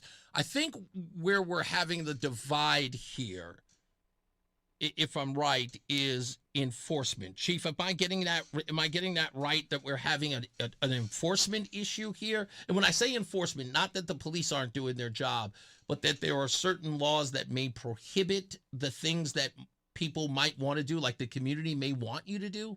Well, I think there's a combination of things going on, right? With decriminalizing drugs, for instance, misdemeanor for most drug use, right? Mhm. So, and then prosecution, right? Right. I think Tim mentioned earlier, our officers are out there making an arrest, and 2 days later, the person's back out, and we can only do so much as it relates to that. We can make the arrest, but it's up to the rest of the system to work as well. Right. Yeah. But what is that system? Right. And I think that's exactly what we're talking about is Right. They've almost handcuffed any municipality from protecting the residents therein. Right. Right. And, well, not only that, but I also want to say that, this isn't a gripe with city officials either. Right, right, right. I think collectively we all want the same thing, Mhm. regardless of skin color or race or, political ideologies. I believe we all think fentanyl's evil and it shouldn't exist in our community. Indeed. But I do think there's some objective facts that we have to look at here. And yeah, I believe the police are doing, almost everything they can because, their hands, unfortunately, ironically enough, are kind of handcuffed, right? They can only do so many things. And we can only have, I'm sure there's plenty of great programs that the city officials have, but those programs, are they helping? Are they creating a comfortable area? And what is actually going to deter this? And I believe, I know for a fact that what I did, like it or not, the last 11 days, we've only had it once. The person's only been there once. Right. Let's go to a break. We got to go to traffic and weather. We'll talk a little bit more about that and see where we can actually stem the divide, if you will. We'll be back. Mayor of Bristol's here. Tim is here. And the Chief of Police of Bristol is here. We'll get to that shortly. I promise we'll be back in a second. Oh, yeah, Joe Hoaxa. He's here all the time. Mark Christopher's in the BPS Lawyers Traffic Center. Hey, Mark. I'm here all the time, too. If you're heading into Hartford right now, westbound 84, you got delays approaching the Bulk, the bridge in East Hartford out to 46 Sisson Avenue. 84 eastbound delays 46 into the tunnel. 91 southbound delays 33 down to 32 A and B. If you are traveling in the southbound side of I-91, delays from 19 down to 18 in Meriden. Now, if you are traveling on the westbound side of Route 2, you got delays 1D up to the 84 West merge in East Hartford. 291 westbound slowing from exit 2 up to the Bristol Bridge with the ongoing construction there. If you're traveling into Middletown, both sides of 9, heavy approaching the Aragoni Bridge. 84 westbound, you've got delays from 33 up to just about exit 32 as you move Plainville into Southington. Then again, delays again in Cheshire approaching 26 up to the Mixmaster in Waterbury. 84 eastbound in Waterbury slowing by 18, again slowing 26 down to the 691 interchange. Southbound Parkway, you've got delays now 51 in Hamden into the West Rock Tunnel. Looks like we have an accident down by the West Rock Tunnel southbound on the Parkway, so look for the heavy delays there. Traffic and weather together on the 8's WTIC News Talk 1080. WTIC weather. A sunny sky for the rest of this afternoon. It will be rather warm with highs of 84 to 87 and clear to partly cloudy tonight. Pretty comfortable out there. We're going to be heading down to a low of 64. Now, as we head into tomorrow, very, very warm and humid out there. Clouds and sunshine. The high tomorrow up to 88. There can be a stray thunderstorm tomorrow evening. Otherwise, plenty of clouds for the rest of tomorrow night, low 72. As we work our way into Friday, clouds and even some sunny breaks. Rather sticky out there. There will be the risk for a couple of showers and a thunderstorm, especially in the afternoon. The high Friday, 89. Now, the weekend at this point is looking really nice. Saturday, partly sunny, less humid, with a high of 85. Plenty of sunshine for Sunday, the high of 84. Right now, it's 85 in Canton, 82 in Tolland, and 85 in Hartford. This is meteorologist Isaac Longley in the WTIC Weather Center. I'm Ultima Morgan of Morgan & Morgan. Every time one of my children started driving, it was terrifying. I am quite aware of the dangers being on the road. Thousands of accidents happen across the country. We see it every day. These families' lives will be changed in an instant. We fight for these families as if they were our own. We've become America's largest injury law firm by winning cases just like these. If you've been injured in a car accident, call us. Injured? Dial pound law. Nicholas Russo, 157 Church Street, New Haven, 06510. Are you having trouble hearing? Hearing loss can devastate the quality of your life. Now, there's an affordable fix for you or your loved one. Rated the best hearing aids of 2026 by Forbes Health, Audion Hearing has the highest quality hearing aids at the lowest prices, starting at just $98 a pair. I actually like them better than my old $5,000 hearing aid. I could not believe how my hearing and life changed. Join over 1 million happy customers by going to audionhearing.com. That's AUDIEN hearing.com. Lanny went to college and racked up huge debt. A little bit over $100,000. For a degree he couldn't use? Now what? I had a friend that went to my computer career. They even helped him get hired immediately after graduation. One of the things I love about IT is that you can work from anywhere you want. You could become an IT pro in just months, including cybersecurity and the basics of AI with zero experience at mycomputercareer.edu. My Computer Career, an elite CompTIA certification partner. It worked for me, and I know it can work for you. This is one student's experience. Individual results vary. Stay locked in. Reese on the radio is on WTIC News Talk 1080. All right, we're back. Reese on the radio. I want to make sure again, Mayor Sassu. Sure. Sassu. No. Sassu. No. Sassu. Sassu. Sassu. Mayor Sassu. It's a different name. I always have problems with name if I don't know them. Trust me, after a while, I'm going to know you. Plus, you're in my neighborhood. You hang out at the cafe that I hang out with at 10 Main. I'm going to see you all the time. And every time we'll go and get coffee, and you will teach me how to say your name right. I promise. Okay? The chief is here. I'm sorry, Chief. What's your name again? Chief Morello. Chief Morello is here. Puerto Rican? I'm teasing. Wow, the insults. I don't know. And Tim Terwilliger is here. I've been screwing up his name. And Joe Sazzo. Joe Hoaxa. Joe Hoaxa is here. Joe Hoaxa. I'm screwing up everybody's name. I'm sorry. First of all, I wish one person would have a regular Jenkins come into my studio. Oh, God. All right, I want to put both of you on the hot seat, Mayor and Tim. You know, I know the mayor wasn't happy with the way that Tim sort of dealt with this. But again, this is, in the way that Tim addressed this was, look, I'm a business owner. I've dealt with it before, but now I have to worry about my kids. I have to worry about my employees. They feel like they're in danger. This didn't really sit well with you because in a lot of ways, and I'm hoping that this was the reason for it, Mayor, was that Tim, in doing this, could put himself in some sort of harm's way by sort of taking matters into his own hands. He's got some drug addict in the back. Somebody may have a weapon. It turns into something else. Is that your concern? Was that your concern? Absolutely. So we completely understand the frustration. We see it all the time. Mhm. We have, as the chief said, we get calls constantly from neighbors about a quality of life issue that's affecting them, their families, their business, etc. This is a double-edged sword because I don't want people to think that there are people living in the woods or encampments who are homeless that are dangerous. But you don't know who Right. else is out there. You don't know as you're going through a tent or doing whatever that there's not somebody coming up behind you. You don't know that what you're touching isn't contaminated. And I know he was wearing gloves, but one puncture and you have a hepatitis C situation. You have bodily fluids, you have narcotics, fentanyl exposure is a huge piece of what we tell people. Just stay away, call us. So yes, I was concerned that as people saw this, supported it, understood what he was doing, if that took a life of its own, we were going to have more people putting themselves in a position where they could be harming themselves. We've had serious Did you situations. take that approach with him after the fact, or were you guys just upset about it? We never talked. Okay, No, that's Councilwoman important. Tyler went and saw him. Lieutenant Hansen went to saw him, and we were going to have a meeting and talk Okay. about Can, it. can we at some clear point. it? Can we clear that up just Yeah, for what please, it's worth? yeah. So my my objective was to never, look down on you, especially as the elected official for our city, right?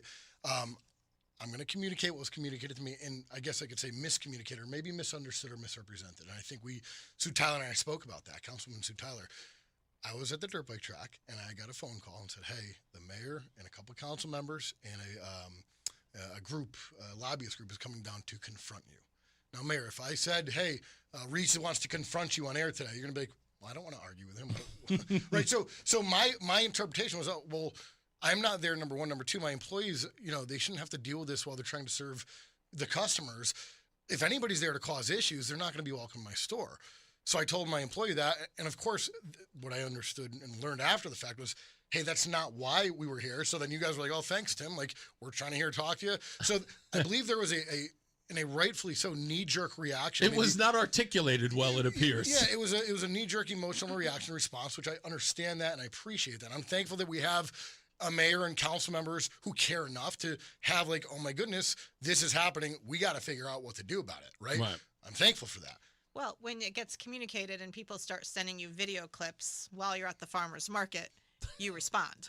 Right. So we typically, that's our motive. If we see something, we are going to respond, whether it's a neighborhood issue or whatever. So 3 of the councilmen who were at the market, we were doing things, we're going to go down. Another one said, well, I know him. I'm going to call him. Maybe that's where a miscommunication happened. Right. I don't know. I wasn't there for that phone call. And when we were told we were unwelcome at the store, we said, no problem. And we went and talked to all the other business owners who had varying degrees of ranging from no problems. Yeah, sometimes I need to ask them to move along after they buy a soda. Yeah, sometimes they use my bathroom. But it wasn't anything like we're about to move out. In fact, 2 new businesses have just joined him in that plaza corner that look to be phenomenal. And we're going to be supporting them through some marketing and some, there's a ribbon cutting actually on Friday. So with the new stores going in, there's so many types of opportunities for people to go down there. We don't want people to think that it's this crazy type of plaza. Yeah. So we've spoken to the property manager. He knows that he has an open line of communication with our police department. And we really just wanted to gather information. If there is somebody in a hallway or outside of a business that has gaping open wounds, oozing fluids, then that is a cause for concern. And what we probably would have done if we had found the gentleman in question, who we know, who's dying of cancer, we probably would have called the police. And we probably would have had an ambulance issue. We did not find him that day. So that being said, I think the issue becomes, what do we do? Yeah.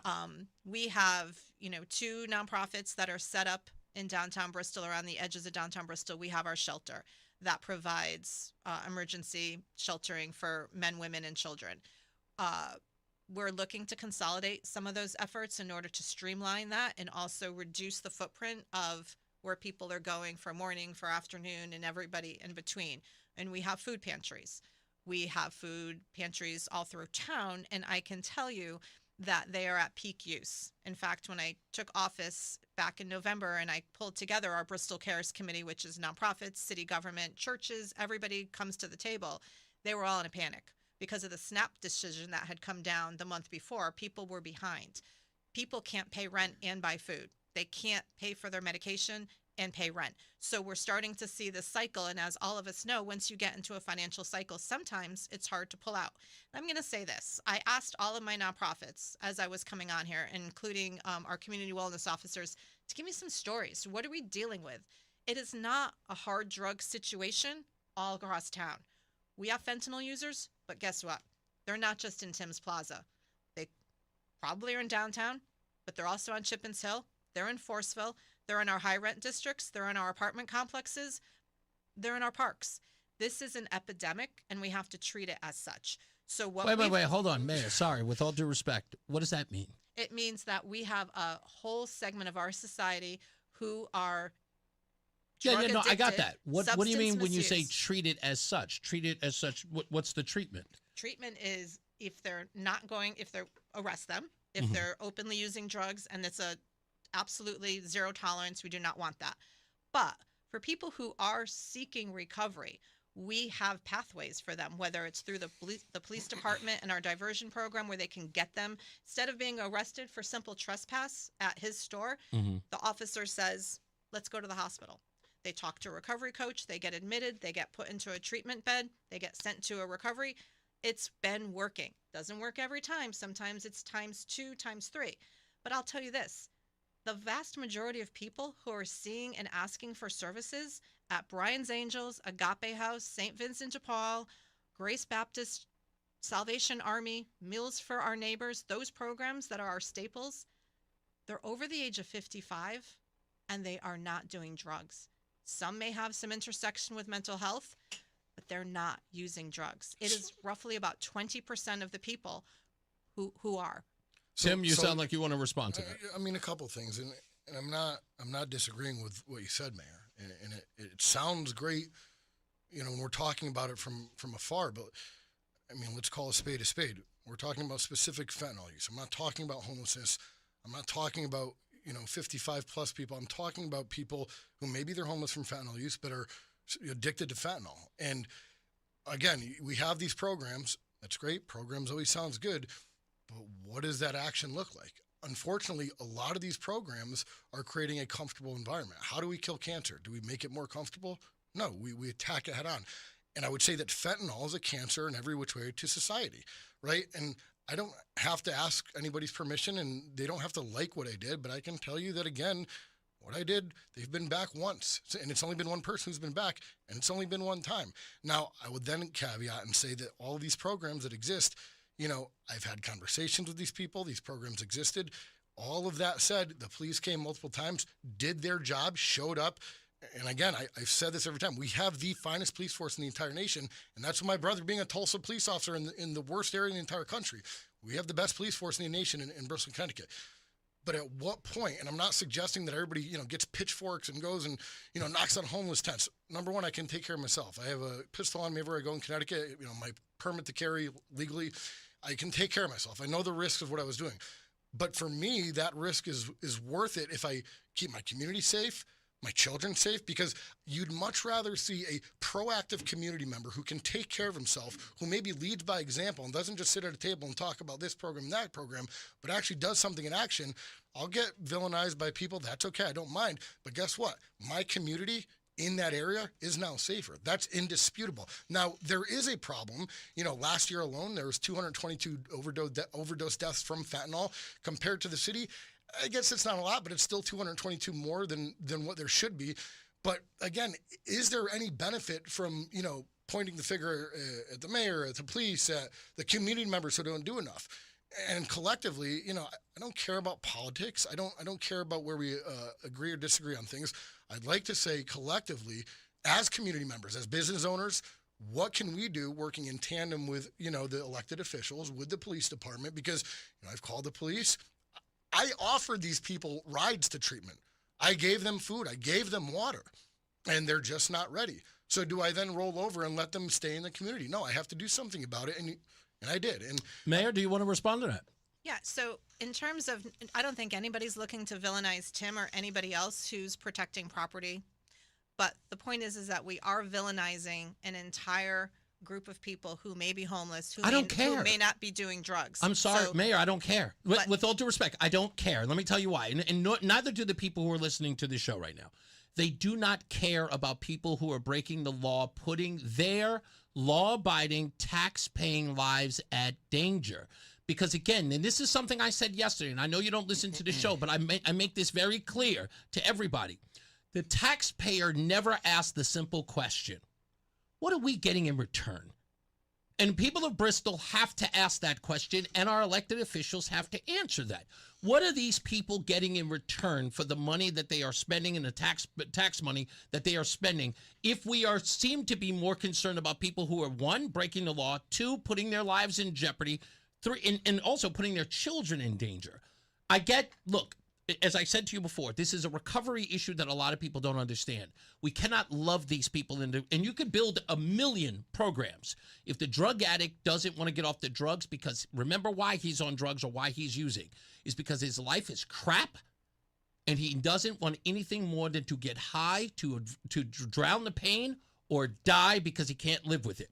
Well, that's what he told me when I talked to him. Exactly, on the highway. exactly. So. They don't believe in recovery because they don't know. Look, again, as an alcoholic, I didn't know that there was a life on the other side of alcohol. That's why I drank until I actually went down there. I actually had to go through this in order for me to see the other side. So you have to a little bit understand that as much as you can be compassionate about these folks, it isn't about them.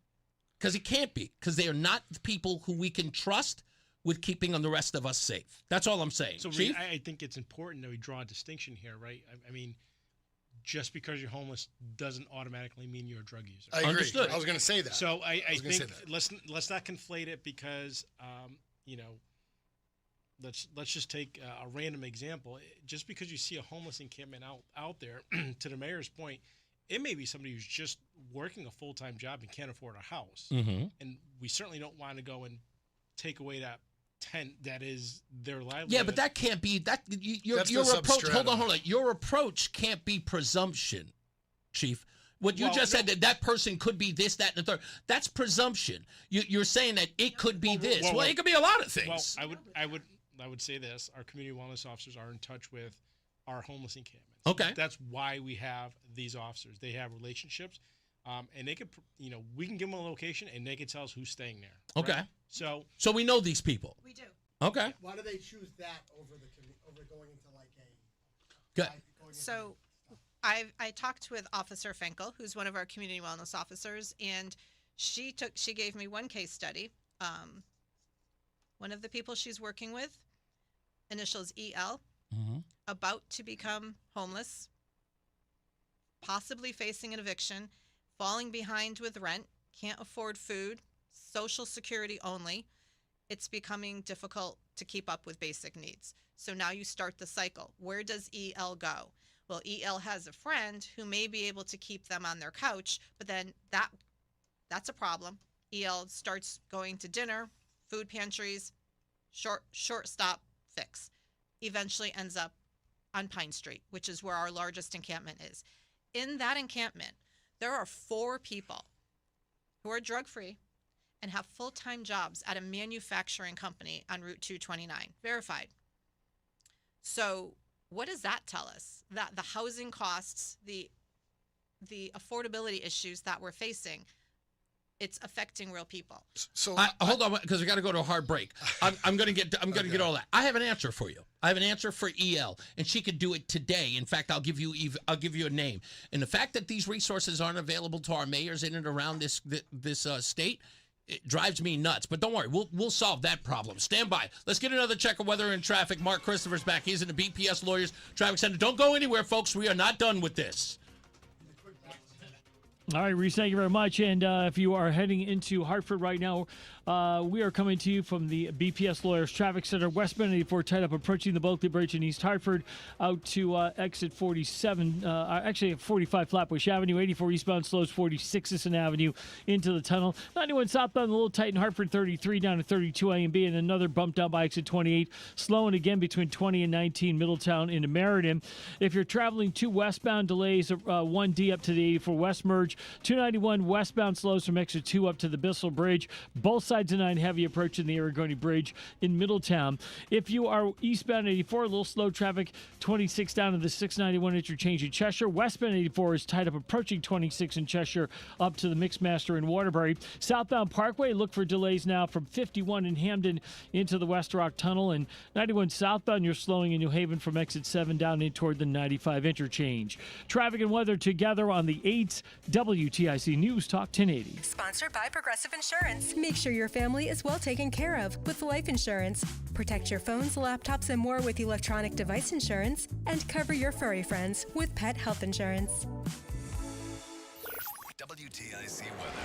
Well, as we head through the rest of this afternoon, plenty of sunshine and warmer with a high of 84. It will turn out clear to partly cloudy tonight, heading down to a low of 64 degrees. Very warm and humid for tomorrow. We'll see a mixture of clouds and sunshine. The high tomorrow up to 88. Then a stray thunderstorm tomorrow evening. Otherwise, mostly cloudy and humid for tomorrow night, low 72.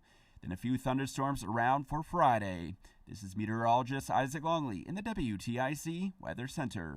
This is WTIC News Talk 1080 with Brian and Company in the morning, Reese on the radio in the afternoon, and news around the clock. WTIC and WTIC FM HD2 Hartford and Odyssey Station. 85 degrees, 5 o'clock. I'm Dave Mager, WTIC 1080 News. U.S. Central Command confirms new American airstrikes against Iran tonight. That comes hours after President Trump said recent Iranian attacks on commercial ships mean the ceasefire is over. President Trump is warning Iran of more military strikes in retaliation for attacks on commercial shipping in the Strait of Hormuz. The president says the U.S. hit Iran hard last night. Probably hit them hard again tonight. And he's renewing old threats to target civilian infrastructure like bridges and electric plants and seize Karg Island, which includes most of Iran's oil facilities. There's not a thing they can do about it. His threat came hours after the president said the already shaky ceasefire with the Iranians is over. Frankly, I don't want to waste my time with them. Still, he'll let his envoys keep negotiating. But I don't see it. Sagar Meghani, Washington. As it stands now, the strait is closed. Crude oil is up more than 6%, and the Dow is down almost 600 points. President Trump did not leave Turkey on the plane he got there on, the new jet gifted by Qatar. Instead, he left aboard an older version of Air Force One. It's an unexpected switch. Trump was asked if the threat of assassination led to the change. He did not answer directly, but he said, quote, "I'm number one on the kill list for Iran." A federal judge says writer E. Jean Carroll can collect the $5.8 million set aside 3 years ago after a jury found Trump sexually abused and defamed her. Trump has already paid the money, which was held during the appeals process, yet as of this afternoon, he's appealing again. A federal jury in 2023 found the president liable for sexually abusing writer E. Jean Carroll and defaming her. Last week, the nation's highest court declined to hear Trump's appeal in the case, and a federal judge has now ordered a $5 million award plus interest to be released to Carroll. But Trump has filed another appeal challenging that. ABC's Stephen Portnoy. Recent rain stirring up high bacteria levels is blamed for the closure of several swimming areas. Swimming prohibited now at the West Beach at Rocky Neck State Park, Sherwood Island State Park, and Silver Sands in Milford. There's also no swimming at Chatfield Hollow and Wharton Brook. More test results are due tomorrow. In the meantime, it's a bummer, as WFSB's Katie Cohen found out from Parker at Rocky Neck. How sad were you when you came today and realized you couldn't go in the water? Super sad. Eversource reports about 1,200 outages remaining from recent storms, about 300 in Southington. The State Department of Public Health reports dozens of ER visits related to last week's heat wave. About 150 people statewide were hospitalized with heat-related illness, peaking on July 3rd and 4th. New Haven police report a 10% drop in crime for the first 6 months of this year. There are 2 homicides in the city so far, and shootings are at the lowest level in decades. Police Chief David Zanelli cites effective community engagement. Mayor Justin Ellikers says there's more work to do. We are not celebrating. We are, I think, and it's very important to acknowledge the work of many people that are doing the progress that we are making. but we also are very clear that we have more work to do in the community. Kentucky Democratic Governor Andy Beshear is calling on Republican Senator Mitch McConnell to release details about his medical condition.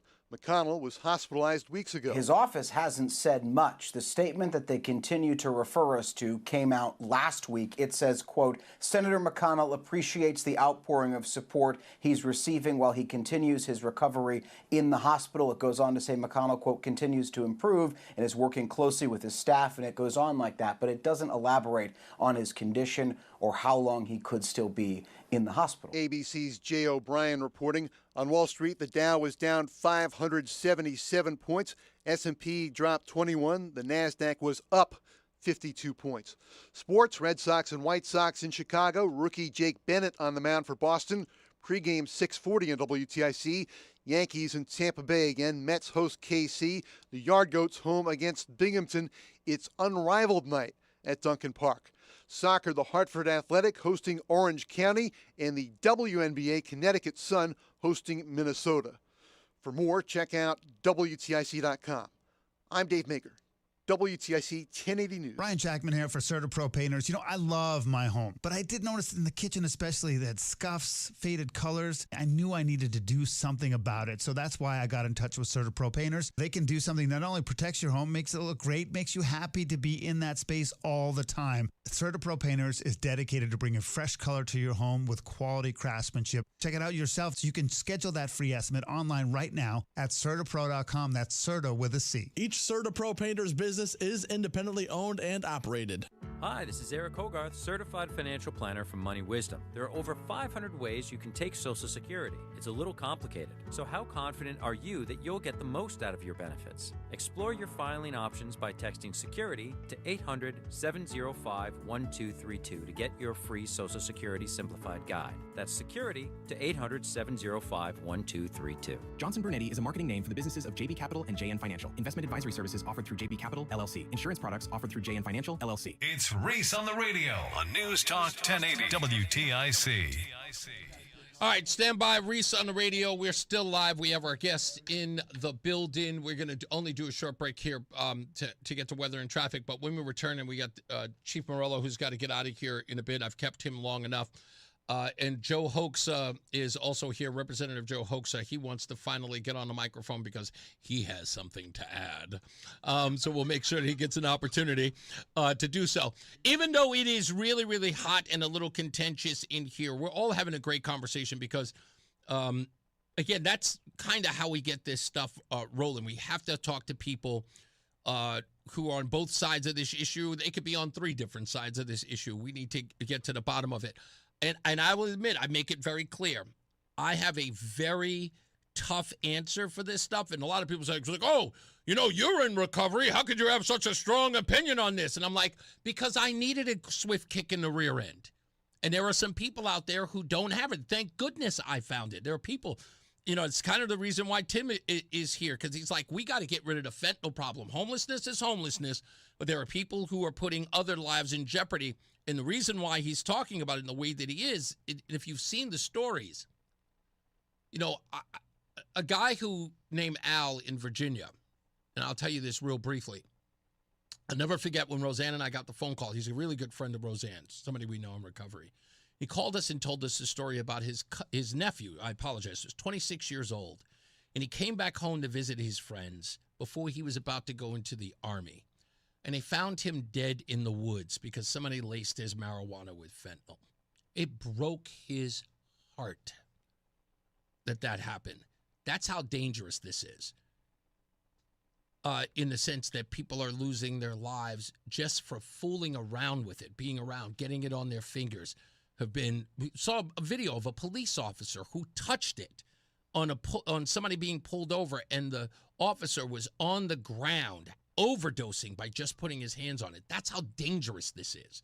And that's the reason why Tim is just so adamant about getting this off the street, and that's why we're having this discussion. So we'll continue with that discussion when we return. Mark Christopher's back.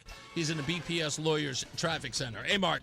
Hey, Reese, thank you very much. If you're heading in toward Hartford right now, eastbound side of 84, look for delays. 46 Sisson Avenue down to the Bulkley Bridge. Westbound 84 tied up approaching the Bulkley Bridge out to 44 Prospect Oakwood. Southbound 91 some delays. Hartford 33 down to 32 A and B. And again, 27 down to 28 Hartford Weathersfield line. If you are traveling 291 westbound, delays from exit 2 up to the Bristol Bridge with the construction. 2 westbound slowing 1D up to the 84 West merge. Some slow traffic 2 eastbound as you move up on exit 3 in East Hartford.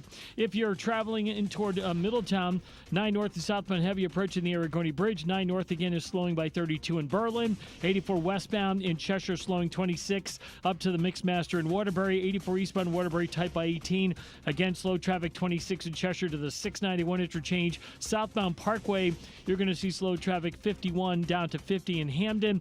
And 91 southbound, look for delays from exit 7 in New Haven down in toward the 95 interchange. Traffic and weather together on the 8th WTIC News Talk 1080.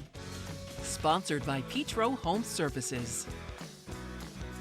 To stay cool and save this summer, you need the best AC system tune-up and repair services. Go with your local HVAC pros. Go with Petro. For special offers, go to petro.com or call 844-482-2496 today.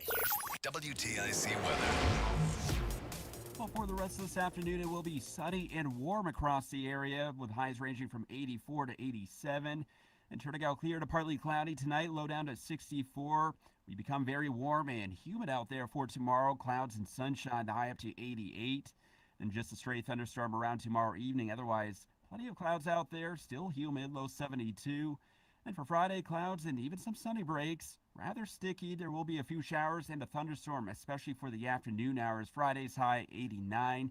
Now heading into the weekend, it's looking nice at this point. Saturday, clouds and sunshine, a little less humid out there. The high Saturday 85 and mostly sunny by Sunday with highs again in the mid-80s. Right now it's 86 in West Hartford, 84 degrees in Granby, and 85 in Hartford. This is meteorologist Isaac Longley in the WTIC Weather Center. Hi, I'm Joe with SimpleSaleUSA.com, and I buy houses cash. If you own a house and want to sell it fast at a fair price, call me at 203-896-4000.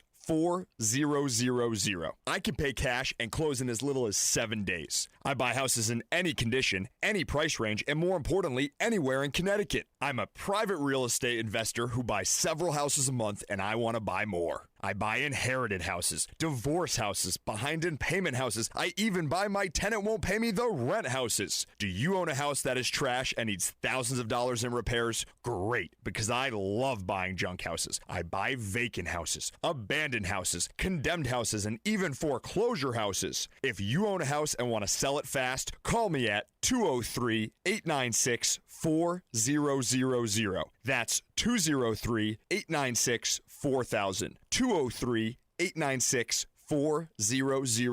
My name is Whitney Allen, and I'm a widow. My husband, Ryan, died. We never thought we'd ever have to use life insurance, but the unexpected happened. With Ethos, signing up was fast and 100% online. You can get a quote in seconds, apply in minutes, and get same-day coverage. No medical exams, and you can get up to $3 million worth of coverage. I'm grateful we were prepared. Get your free quote at ethos.com/radio. That's ethos.com/radio. Paid spokesperson. Time spent on application may vary. Online health questions required. Are you having trouble hearing? Hearing loss can devastate the quality of your life. Now, there's an affordable fix for you or your loved one. Rated the best hearing aids of 2026 by Forbes Health, Audion Hearing has the highest quality hearing aids at the lowest prices, starting at just $98 a pair. I actually like them better than my old $5,000 hearing aid. I could not believe how my hearing and life changed. Join over 1 million happy customers by going to audionhearing.com. That's AUDIEN hearing.com. Spider-Man, Spider-Man. Hey, he's your friendly neighborhood Reese on the radio. Right now on News Talk 1080 WTIC. But everybody is, like I told you, behind the scenes there having a great conversation. Mayor Ellen Zoppo Sassu. I got it right. Hey! Chief Morello is here, and where I screw it up, Tim Terwilliger is here as well. Close enough, whatever. And so is Joe Hoaxa, apparently. He just showed up. Joe, grab the mic, because I know you want to. Joe wants to jump in here badly because he says that he had something to add. Joe, sure, tell us what you got. What did you want to add, actually? Thank you, Reese. Can you hear me okay? Yeah, you're fine. Okay, You're all right. fine. Yeah, so, I've been sitting here listening to this conversation, and honestly, I think everybody makes good points. It's such a multifaceted issue, but I will say that when it comes to the fentanyl portion of this broader argument, I'm a hardliner in that myself, like Tim, because I think it's a weapon of mass destruction if you really think about it. I think like a little like ice cube of fentanyl could like kill like half of New York City or something like that. So it's not something to be toyed around with, and I'm not saying anyone here sees it as something to be toyed around with, but I think a hard line definitely needs to be taken with drugs, because unfortunately this isn't, the 80s, and not that I was around in the 80s, but I've heard that there was a lot of drugs in the 80s, and fentanyl was not one of those drugs. So the mayor and I took total offense to that, but good point. Pages were great. Good thing there were no cameras. So, yeah, so at least there wasn't any fentanyl in the 80s from what I hear, right? Indeed. So at least, people weren't dying of that. But now, it's a totally different, animal these days. So definitely a hard line in that. But what I really wanted to touch upon, and the mayor brought it up very briefly, is, the home, right? Like the basic unit of civilization is the home, right? The family. Sure. And, we talk about it, epidemics of drug use. We have epidemics of, broken homes. And, I consider myself a big social conservative. It's actually part of the reason why I ran for office, is because I wanted to see more of an embrace of those traditional family values within our society. And, you can't possibly start off, you can't end up, I mean, you can, I guess. I mean, you had a rough upbringing and you turned out all right. Yeah. Debatable. All right.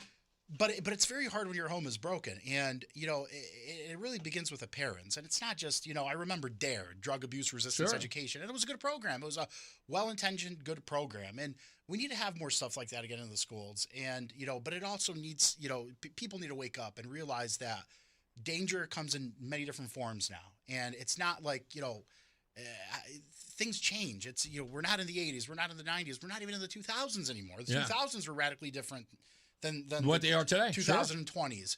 So, people need to, just be more aware. And I think, a strong family structure, going back to church, I'm not a particularly religious person, but I've been to church. I've been literally to every single religious institution you could think of. I've tried them all. I've seen them all. And whether you believe in the doctrine or not, it's still a place where the community can get together. You'll start learning a little bit about each other. Right.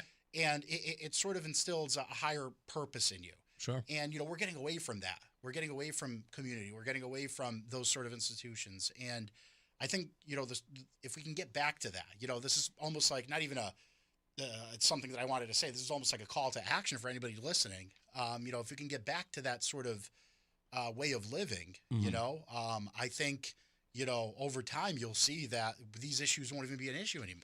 Let's hope you're. I truly do hope that you're right, but there has to be a sense of, I believe, of law and order that comes with those things as well. There has to be accountability.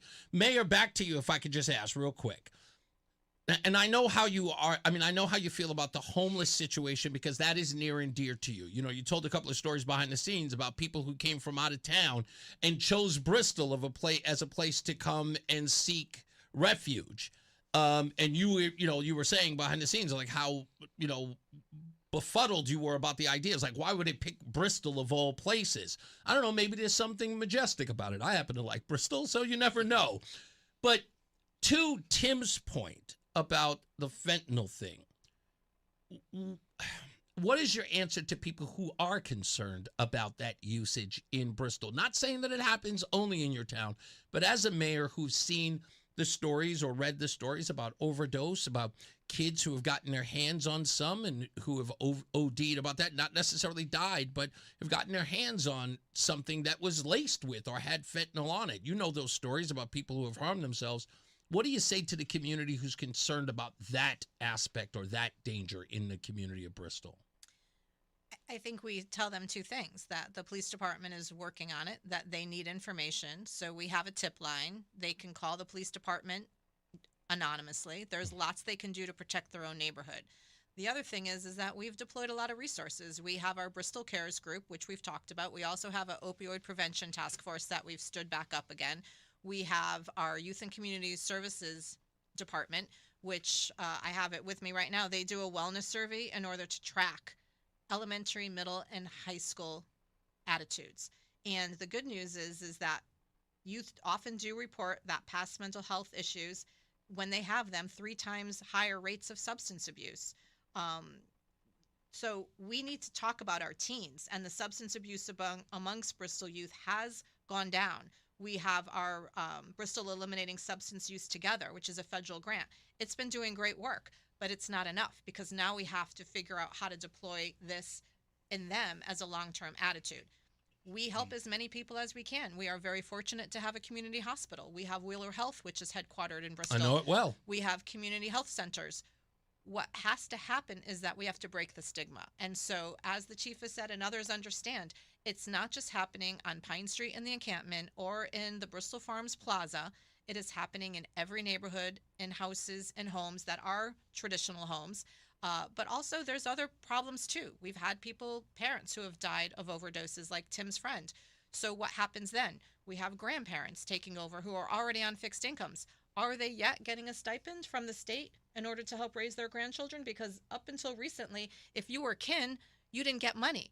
But foster parents who had no connections with those kids, We're getting paid. they got paid. Yeah. So we have all of these barriers that are set up for people to not be successful. That's the narrative flip that we have to do. So you need help here, if I'm hearing you correctly, Mayor. You need help. You need advocacy. The chief talked earlier about the change and the focus of community policing. The same can be said for how we educate our children. Schools are now a full-service facility. They get health care there. Their teeth get cleaned. Their teachers are social workers. They have their community police officers. My husband was one for 12 years. He still has relationships to this day that kids will call him when they need help. That's the sign of a healthy community, is that we invest in supports in those programs. So Adam's taxes and everyone's taxes, they know where their taxes are going and how they're being deployed.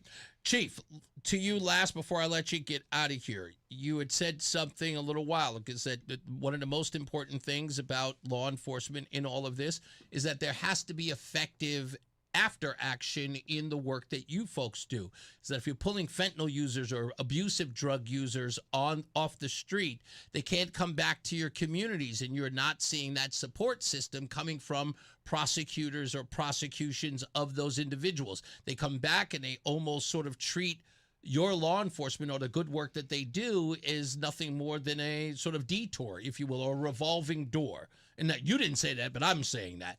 But that's sort of how your officers feel. So it almost sort of takes the teeth out of what you do. Is that correct? Well, listen, I would say two things can be true at the same time. Okay.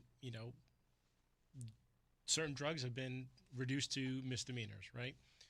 So prosecutors are dealing with misdemeanors, which were previously felonies, right? So there's a change in what they can do as well. Right. And reality is there aren't enough prosecutors. They're being overworked as well.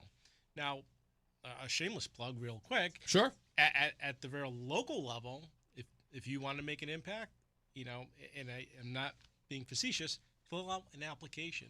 Our department is always looking for good people. I hear you. Best job ever. And, it's a noble job.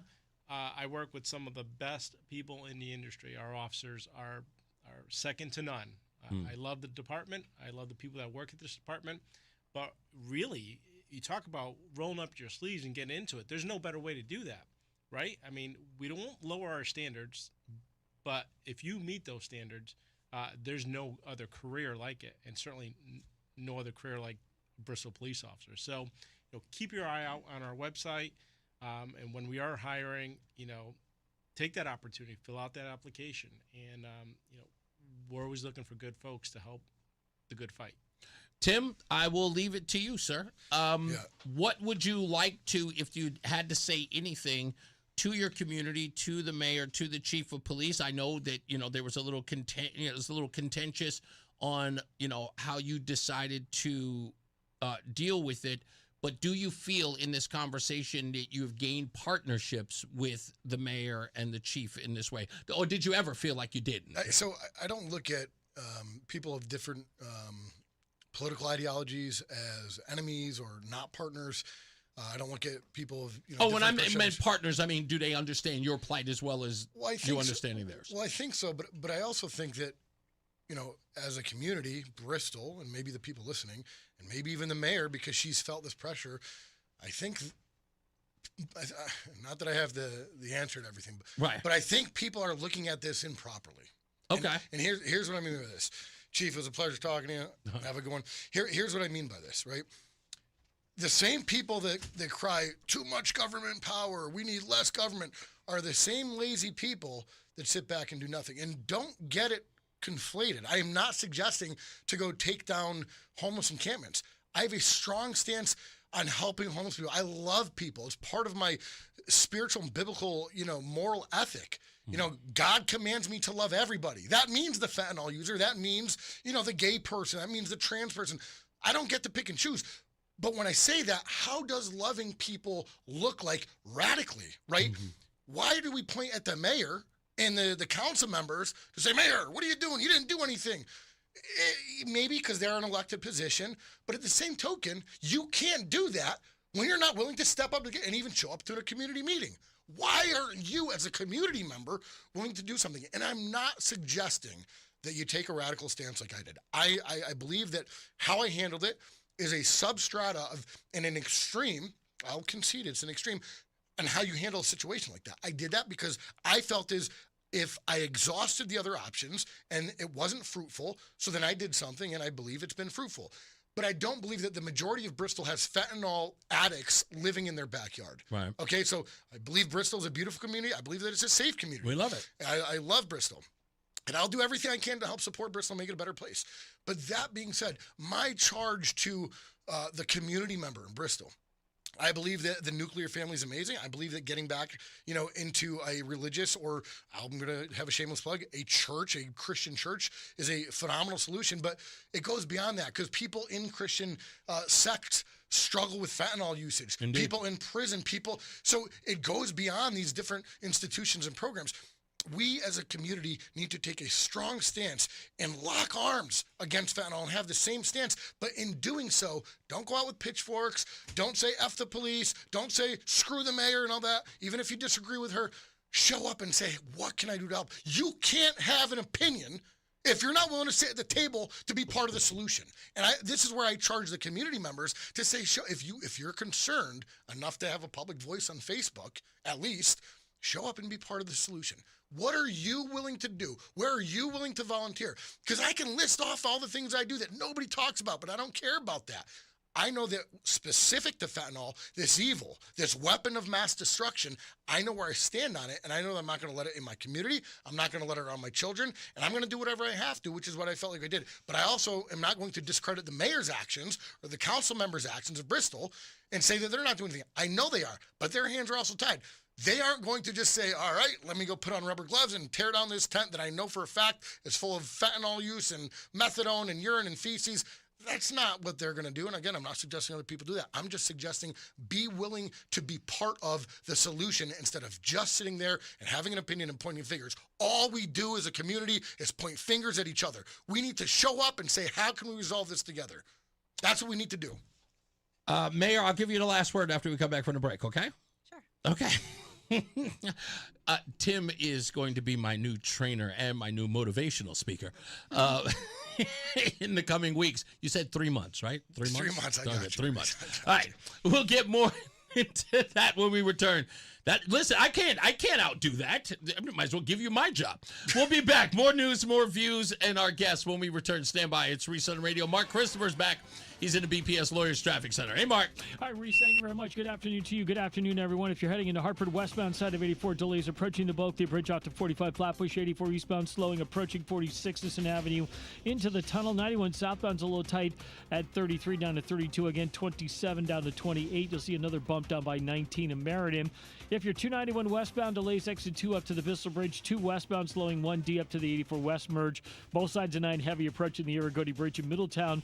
9 northbound, you got some slow traffic now moving up on exit 32 in Berlin. If you're on the westbound side of 84, delays up from the 691 interchange. You're sluggish right up to exit 22 in Waterbury. 84 eastbound Waterbury slowing by 18. Again, 26 down to the 691 interchange. Southbound Parkway a little slow as you move down between exit 50 and the West Rock Tunnel. And 91 southbound delays exit 7 in toward the 95 interchange in New Haven. Traffic and weather together on the 8th. WTIC News Talk 1080. WTIC weather. Well, as we head through the rest of this afternoon, plenty of sunshine and warmer with a high of 84. Then it will turn out clear to partly cloudy tonight, heading down to a low of 64 degrees. Very warm and humid for tomorrow. We'll see a mixture of clouds and sunshine. The high tomorrow up to 88. Then a stray thunderstorm tomorrow evening. Otherwise, mostly cloudy and humid for tomorrow night, low 72. Then a few thunderstorms around for Friday. This is meteorologist Isaac Longley in the WTIC Weather Center. Join us this Sunday for Tumalo Financial, your go-to for retirement planning and taxes. Tune into the father-son duo from 7 a.m. to 8 a.m. or catch replay from 5 to 6 p.m. Tumalo Financial, retirement planning with integrity on WTIC News Talk 1080. At Westside Care Center in Manchester, care is personal, specialized, and centered on every resident. Their experienced team provides advanced short-term rehabilitation, convenient on-site dialysis, and compassionate memory care in a warm, supportive environment. Whether recovering after a hospital stay or seeking long-term care, Westside combines clinical expertise with personalized attention to help every resident achieve the best possible quality of life. Westside Care Center, specialized care close to home. And now, a WTIC news update. 85 degrees at 5:30. I'm Dave Mager, WTIC 1080 News. U.S. Central Command says the U.S. is striking Iran for the second straight night. That's after President Trump said the ceasefire is over. In this statement, they are saying that this is in order to degrade their ability to threaten freedom of navigation through the Strait of Hormuz. But today we did also hear the president threaten to target critical civilian infrastructure. ABC's Selena Wang. The highest level of the bridges there, which we can knock down. I would say in one day we knock down every single bridge in Iran. There's not a thing they can do about it. Almost a month after touting the Memorandum of Understanding, Trump says he's not sure he wants to make a deal with Iran. The power is back on for most of Harwinton. Now town leaders are seeking an emergency declaration leading to the reimbursement of residents for some of their losses, all from the July 4th storm. First Selectman Michael Criss, a Republican candidate for state Senate, believes that funding should be on the way. I'm hoping that Joanna Hayes and Dick Blumenthal and Governor Lamont can work together to get us a declaration and then get us the funds that we need in order to reimburse not only the community but the residents, because there's well over $1 million worth of costs here. Chris has slammed Eversource for a slow response to the storm. The utility blamed the town for being slow to report damage. There are now less than 1,000 electric customers in the dark statewide. 4 buildings near the 42nd Street Manhattan high-rise that buckled yesterday remain under evacuation orders. Officials say that building has been stabilized. ABC's Aaron Katursky is there. Overnight, workmen installed new steel columns and expressed confidence the building is no longer at risk of imminent collapse, but it is not yet fully stable. Once it is, they'll determine how those columns failed and a long-term fix. 2 blocks remain closed. Mayor Zoran Mamdani says there's been no additional movements in the structure since yesterday morning. The IMF, the International Monetary Fund, today downgraded its global growth forecast to 3%. It warns of ongoing risks linked to the war in the Middle East. The IMF also raised its inflation forecast. The Dow was down 577 points. S&P dropped 21. The NASDAQ was up 52. And for the second day in a row, SpaceX closed below its debut trading price. Sports, Red Sox and White Sox in Chicago, pregame 6:40 on WTIC. Yankees at Tampa Bay, Mets hosting Kansas City, Binghamton at the Yard Goats, soccer, the Hartford Athletic hosting Orange County, and the Connecticut Sun and the WNBA hosting Minnesota. For more, check out WTIC.com. I'm Dave Maker, WTIC 1080 News. When a contractor needed to quickly lock down valuable equipment on site, they called the leader in mobile storage, Eagle Leasing. We delivered a clean, watertight storage container exactly where they needed it. Call 1-800-GET-EAGLE or go to eagleleasing.com. You see us everywhere. We're Eagle Leasing. When a contractor needed convenient office space on their job site, they called the leader in mobile offices, Eagle Leasing. The next day, we delivered a clean, high-quality office trailer and put it exactly where they needed it. Call 1-800-GET-EAGLE or go to eagleleasing.com. You see us everywhere. We're Eagle Leasing. I know that hiring can be challenging. You sort through tons of resumes and you get too many so-so applicants. You're just waiting for someone to match your role perfectly. Well, now, there's a place where you can meet them fast. ZipRecruiter. Need to hire right away. Start your search for strong candidates. The right fit awaits. Build your team, build it sooner. Meet your match on ZipRecruiter. Just head to ZipRecruiter.com/free right now to try it for free, and you're on your way to meeting your match. 4 out of 5 employers who post on ZipRecruiter get a quality candidate within the first day. So try it now. Go to ZipRecruiter.com/free. Once again, that's ZipRecruiter.com/free. Meet your match on ZipRecruiter. Try it free. WTIC News Talk 1080 is celebrating America's 250th birthday all month long. So we're asking, what does being American mean to you? What it means to be American for me is building communities. This American moment is sponsored by Cussin Automotive. Stay locked in. Reese on the radio is on WTIC News Talk 1080. We've only got we have this. Everybody's. I told you they're having a great conversation in the back. I think I have bridged the divide here, Mayor. Come on, give it to me. Come on, I'll give myself a round of applause if you won't give it to me. Oh, you were great. I think that you and Tim are going to be a force to be reckoned with. No? I think we're going on a date to the. I didn't say all that. The senior center pasta supper after 100%. So there drive.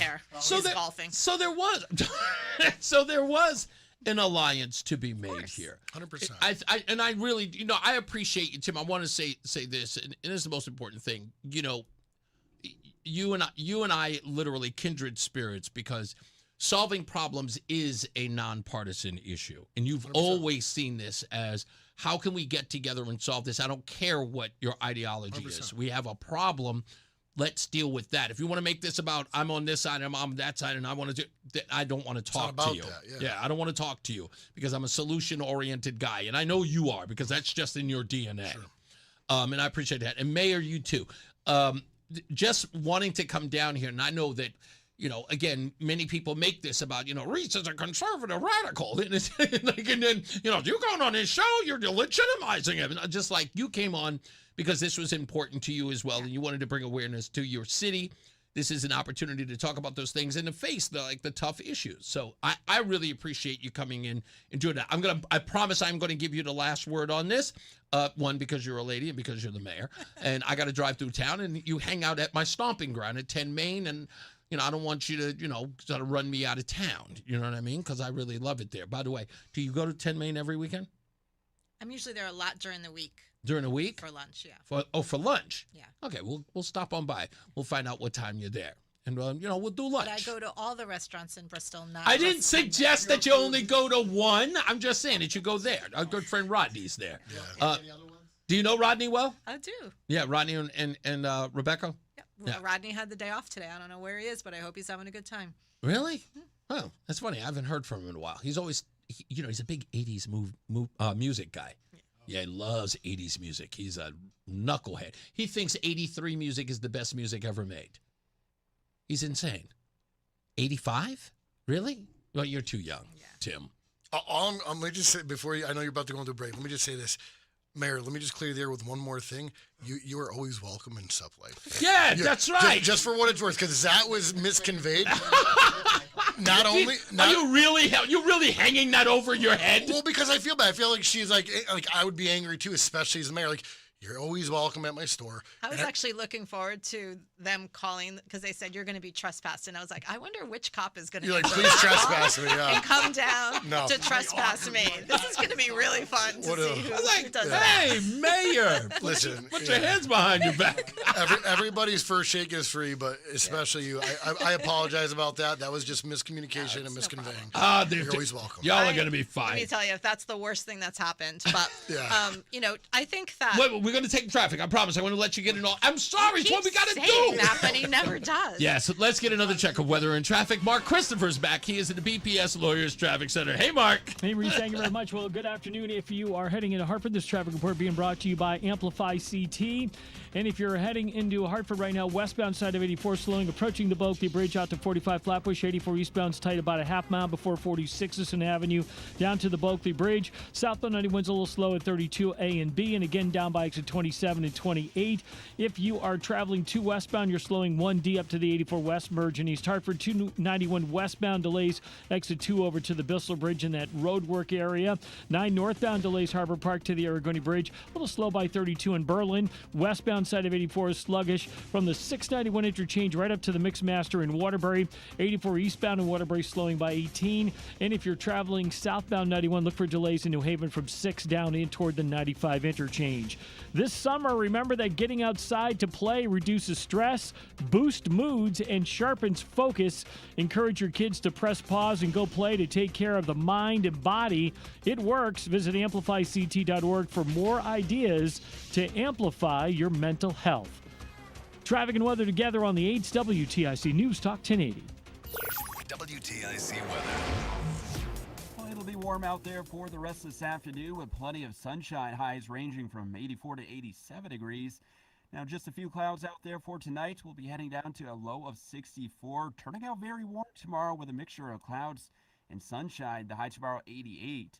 For tomorrow night, a thunderstorm in spots in the evening. Otherwise, mostly cloudy, rather humid out there. Low tomorrow night down to 72. And as we work our way into Friday, clouds and even a few sunny breaks.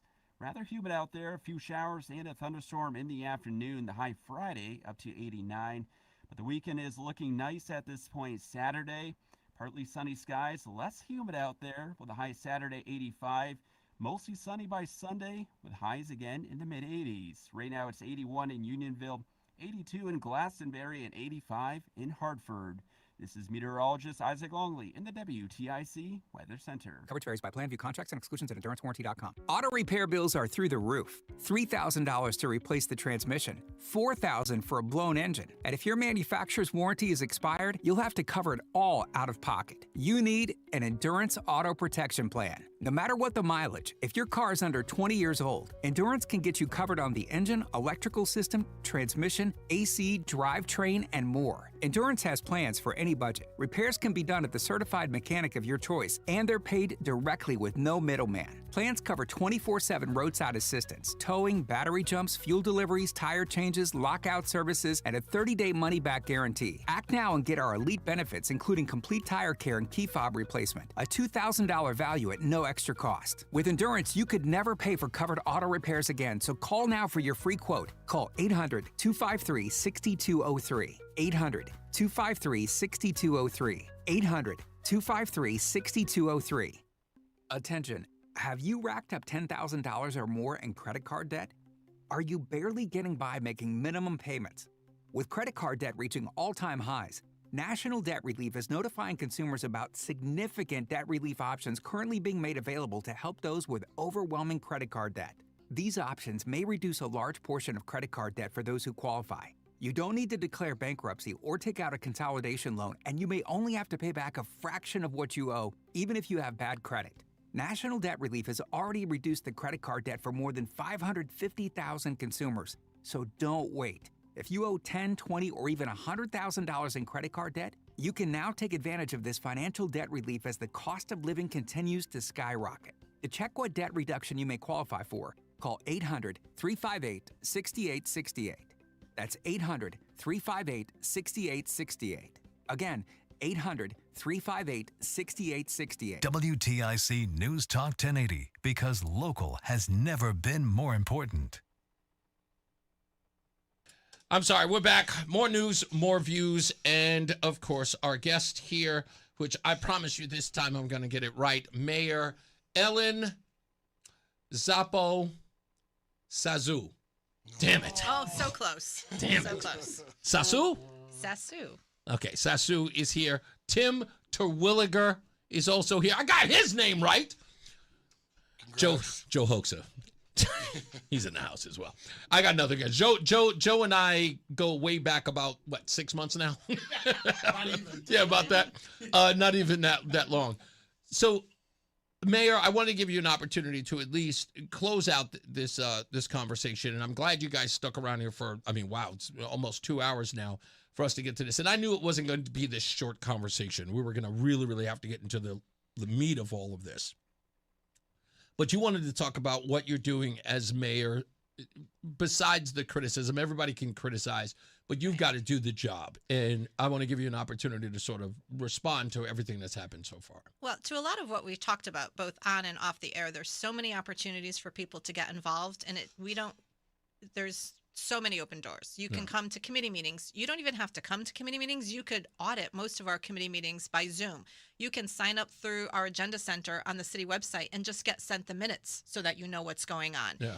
You can participate at any level in which you're comfortable. But in terms of the issue today, we are not the only community that is suffering from some of these affordability and homelessness and drug issues. We know that. We are not burying our heads in the sand. But what we've tried to do is create supports and pathways to support everybody that's on the various pieces of the spectrum. We have people who are homeless because of bad decisions. We have people that are homeless because of one bad relationship, one bad car repair, those types of things. We have people at the intersection of mental health and substance misuse. And then we have people who were kicked out of their house by their parents. We have people whose parents died. We have people that are getting evicted because they can't keep up. At any point, the role of government is to promote and support people within the community. And we do that by a variety of different ways. We have a very robust police department. We are supported by a community hospital. We have a Bristol Burlington Health District that goes out and does recovery visits to homes. We have Parks Rec, Youth and Community Services, which is an all-encompassing look at people's lives, whether they need gift cards to get to the next, paycheck, whether they need counseling, free programs for kids, counseling, all free. That's what people's taxpayer dollars are being invested in. And so when they get upset and they say, what am I paying for? They're paying for all of that. They're paying for education. They're paying for the relationships that get built in the schools. They're paying for all of that. But again, I may be a Democrat and probably, one of the few in the room apparently, but the fact remains is that it's the do unto others as you want them to do unto you rule, right? Amen. And so, but we are not tolerating drug use or, crimes against children, families, anything that could spawn. We are taking proactive steps. We are talking to our nonprofit providers. We are looking to really kind of look at the resources and how they're delivered and do it better. For some reason in the last few years, all the panhandling signs were removed from our plazas. We're putting those back up. Okay. That was a hard conversation. We put up signs that literally said, panhandling is not the answer. Please do not give. And then we had information about resources and where people who are compassionate and want to help, where they could give. Mm-hmm. We encouraged people to use 211, which is another thing that needs more state money. Yeah. Because right now 211 is a cycle and you don't really get the services that you need. So attending meetings, donating to credible organizations who are actually attacking the problem, that's a big thing. How do you find out who's credible? We won't go there. You but... call me, okay. and I will tell you. But more at the end of the day, and I think, I just got a text from our friend.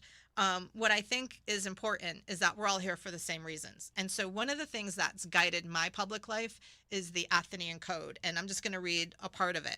It says, we will never bring disgrace on this our city by an art of dishonesty or cowardice. We will fight for the ideals. We will revere and obey the city's laws, and we will do our best to incite a like reverence and respect in those above us who are prone to them and set them straight. We will strive to quicken the public sense of civic duty, and that in all ways we will transmit the city not only, not less, but greater and more beautiful than it was transmitted to us. And that's what we're all here about, America. is how we do this. Yeah, 100%.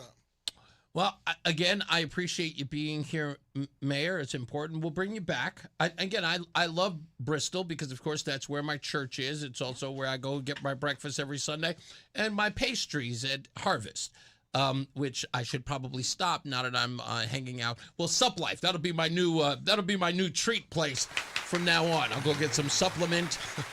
Not a lot of this Jolt Cola. Jolt. Not feeling nervous today? Jolt Cola. Don't have enough anxiety? All the caffeine you need. You know how much caffeine is in this 200. thing? 200? Yeah.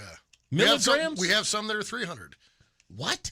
We have I more. do not need this, dude. Yeah, but I want to see what happens. You drink that at 1:30, and I'll tune in and be like, you just let us know that you drank it. Do you know, I can tell you this horrible story. My wife laughs at me all the time because this is true. So you're familiar with 5 Hour Energy? Of course. Okay. So in my 20s, I was at a grocery store, and it was like very early in this days of 5 Hour Energy. And I had to work an overnight shift. And I took 2 at the same time. And my reasoning was because 10 hours. I thought it would give me 10 hours of energy. What goes up comes down, just so you know, Reese. Let's just say I got 5 hours of bouncing off the walls. And when I crashed, I slept for 48 hours. I came down really, really hard. So I don't do that stuff. But I'm going to do Jolt Cola. But I'm going to do it kind of after I've relaxed a little bit. So then, is this really going to give me a lot of energy? Not a ton, but maybe do it tomorrow. I got a whole case of energy drinks for you. So start tomorrow. Start tomorrow, Start he tomorrow. says. But yeah, is this part of my regimen? We'll talk about it. Oh, goodness gracious. This scares the hell out of me. You're not into that whole thing. You should come down and say, like, let's do it together. Mayor, we just go down there with, have him train us. You never know. At the end of the day, you could be a Republican. I'm kidding. Yeah. Hey, yeah, exactly. Sean Scanlon and I, we're the best of buds now. I'm not voting for him, but he was a good guy. You familiar with him? Oh yeah, Sean is actually helping us a lot. We're doing a joint police and fire training facility in Bristol, and he's helping us with the financial component there. Okay, all right. He is a good guy. I will admit, he's a good guy. He's a good guy. That's all I'm going to say. Just that he's a good guy. I would think you'd have a problem with him because he resembles Chris Murphy if you look quick. No, he doesn't. Chris. Clean cut boy look. What? Very clean cut. Are you kidding me? Christoph is charm. walking around with a 5 o'clock shadow trying to look butch. He's trying to. Soon he's going to carry his sunglasses and bite on the ends to look more tough. Like Michael Jackson. Yeah, it's like, come on, Chris Murphy. Goodness gracious. I'm gonna have to just Chris come back Murphy there makes so nobody talks about me. Chris Murphy makes Pete Buttigieg look tough. Oh gosh. I know. I'm sorry. If the word gets out that I'm talking about him this way, I'm telling you, he's going to take a swing. I want him to. I want him to be so angry at me. I know we're going to run into each other one day.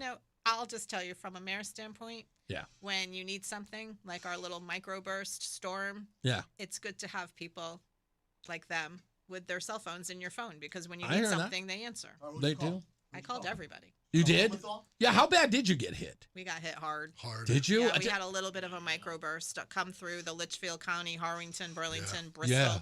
It was Who bad. got the touchdown? Somebody said that there was an actual touchdown. Torrington, I saw Torrington. pictures of it. Yeah, And then Torrington got hammered. Torrington got the touchdown. I feel like we had a little bit of something. Well, in the Farmington Jerome got Avenue 70 area. mile per hour winds on 4th of July, and that to me is a lot. I mean, I've dealt with that kind of wind before, but I think it had to happen. It was so hot that there was just no way that you weren't going to get that kind of reaction to all of that heat, and especially the hail. Now, I've heard people talk about golf ball size hail, but I saw the videos on TikTok. These guys were holding it in the palm of their hand. Yeah, it was insane. House damage. We lost a windshield on a police car. It What? was big. Yeah, people have home damage because of hail. Wow. Yeah. Police cars lost windshields. Yep, one of them did. Yeah, most of them were able to get undercover, but one was not, and it shattered the windshield. Yeah. Darn it. Look, I was in D.C. and I was like, I got a little bit of drizzle. I saw the lightning, which I'll admit, I'm afraid of lightning. I'm like Frankenstein. I don't like lightning or fire.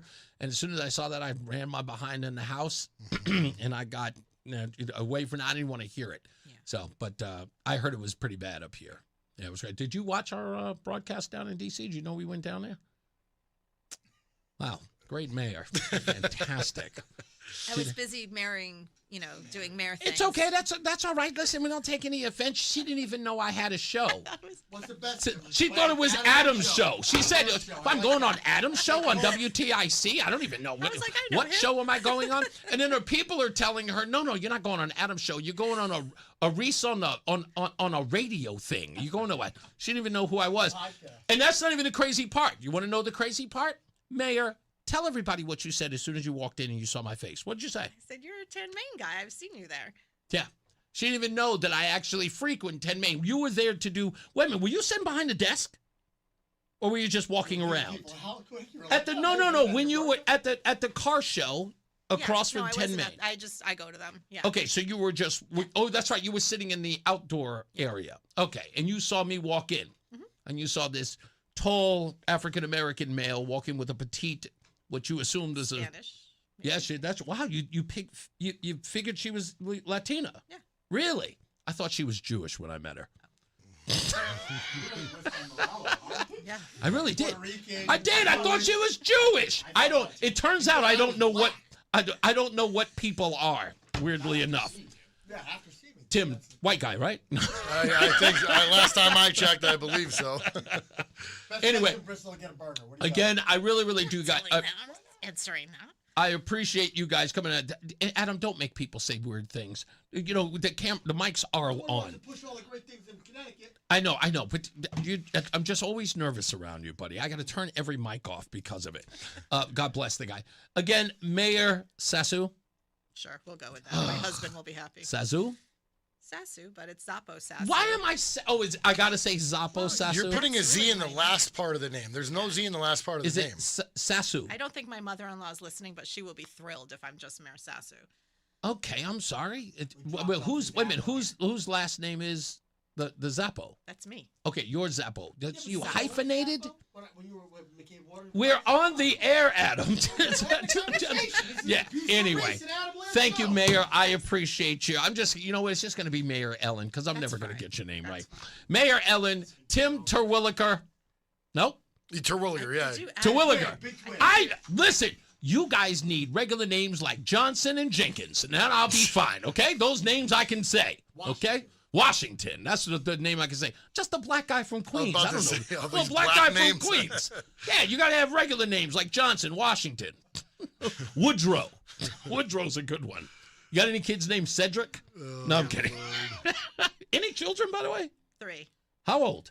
29, 27, 25. Oh, wow. They're grown. They're not kids anymore. Not really. 2 of them are boys. My son grew up with her son. Oh, really? Played baseball. Oh, no doubt. Okay, so, this town is too small because everybody knows everybody. You can't get it anywhere else. Tim, we will talk after this. Folks, I've got an event to do in Glastonbury. They're going to be reading the Declaration of Independence, and I am going to be giving the closing statements today. It is at the Glastonbury Green? I believe so, yes. At the Glastonbury Green. I will tell you all about it tomorrow. To fill you in, we've got no guests tomorrow, but we do have the Red Sox playing, so you know that Roseanne will be here. So that's who comes in when the Red Sox are on. So Roseanne will be here. You can catch us, of course, online on the Odyssey app or WTIC.com or ReeseOnTheRadio.com. Joey, of course, will be here. Thank you, Joey, as always. The other part of Bristol, that's right. A town he's lived in. Do you know Joey, right? Yeah, I know.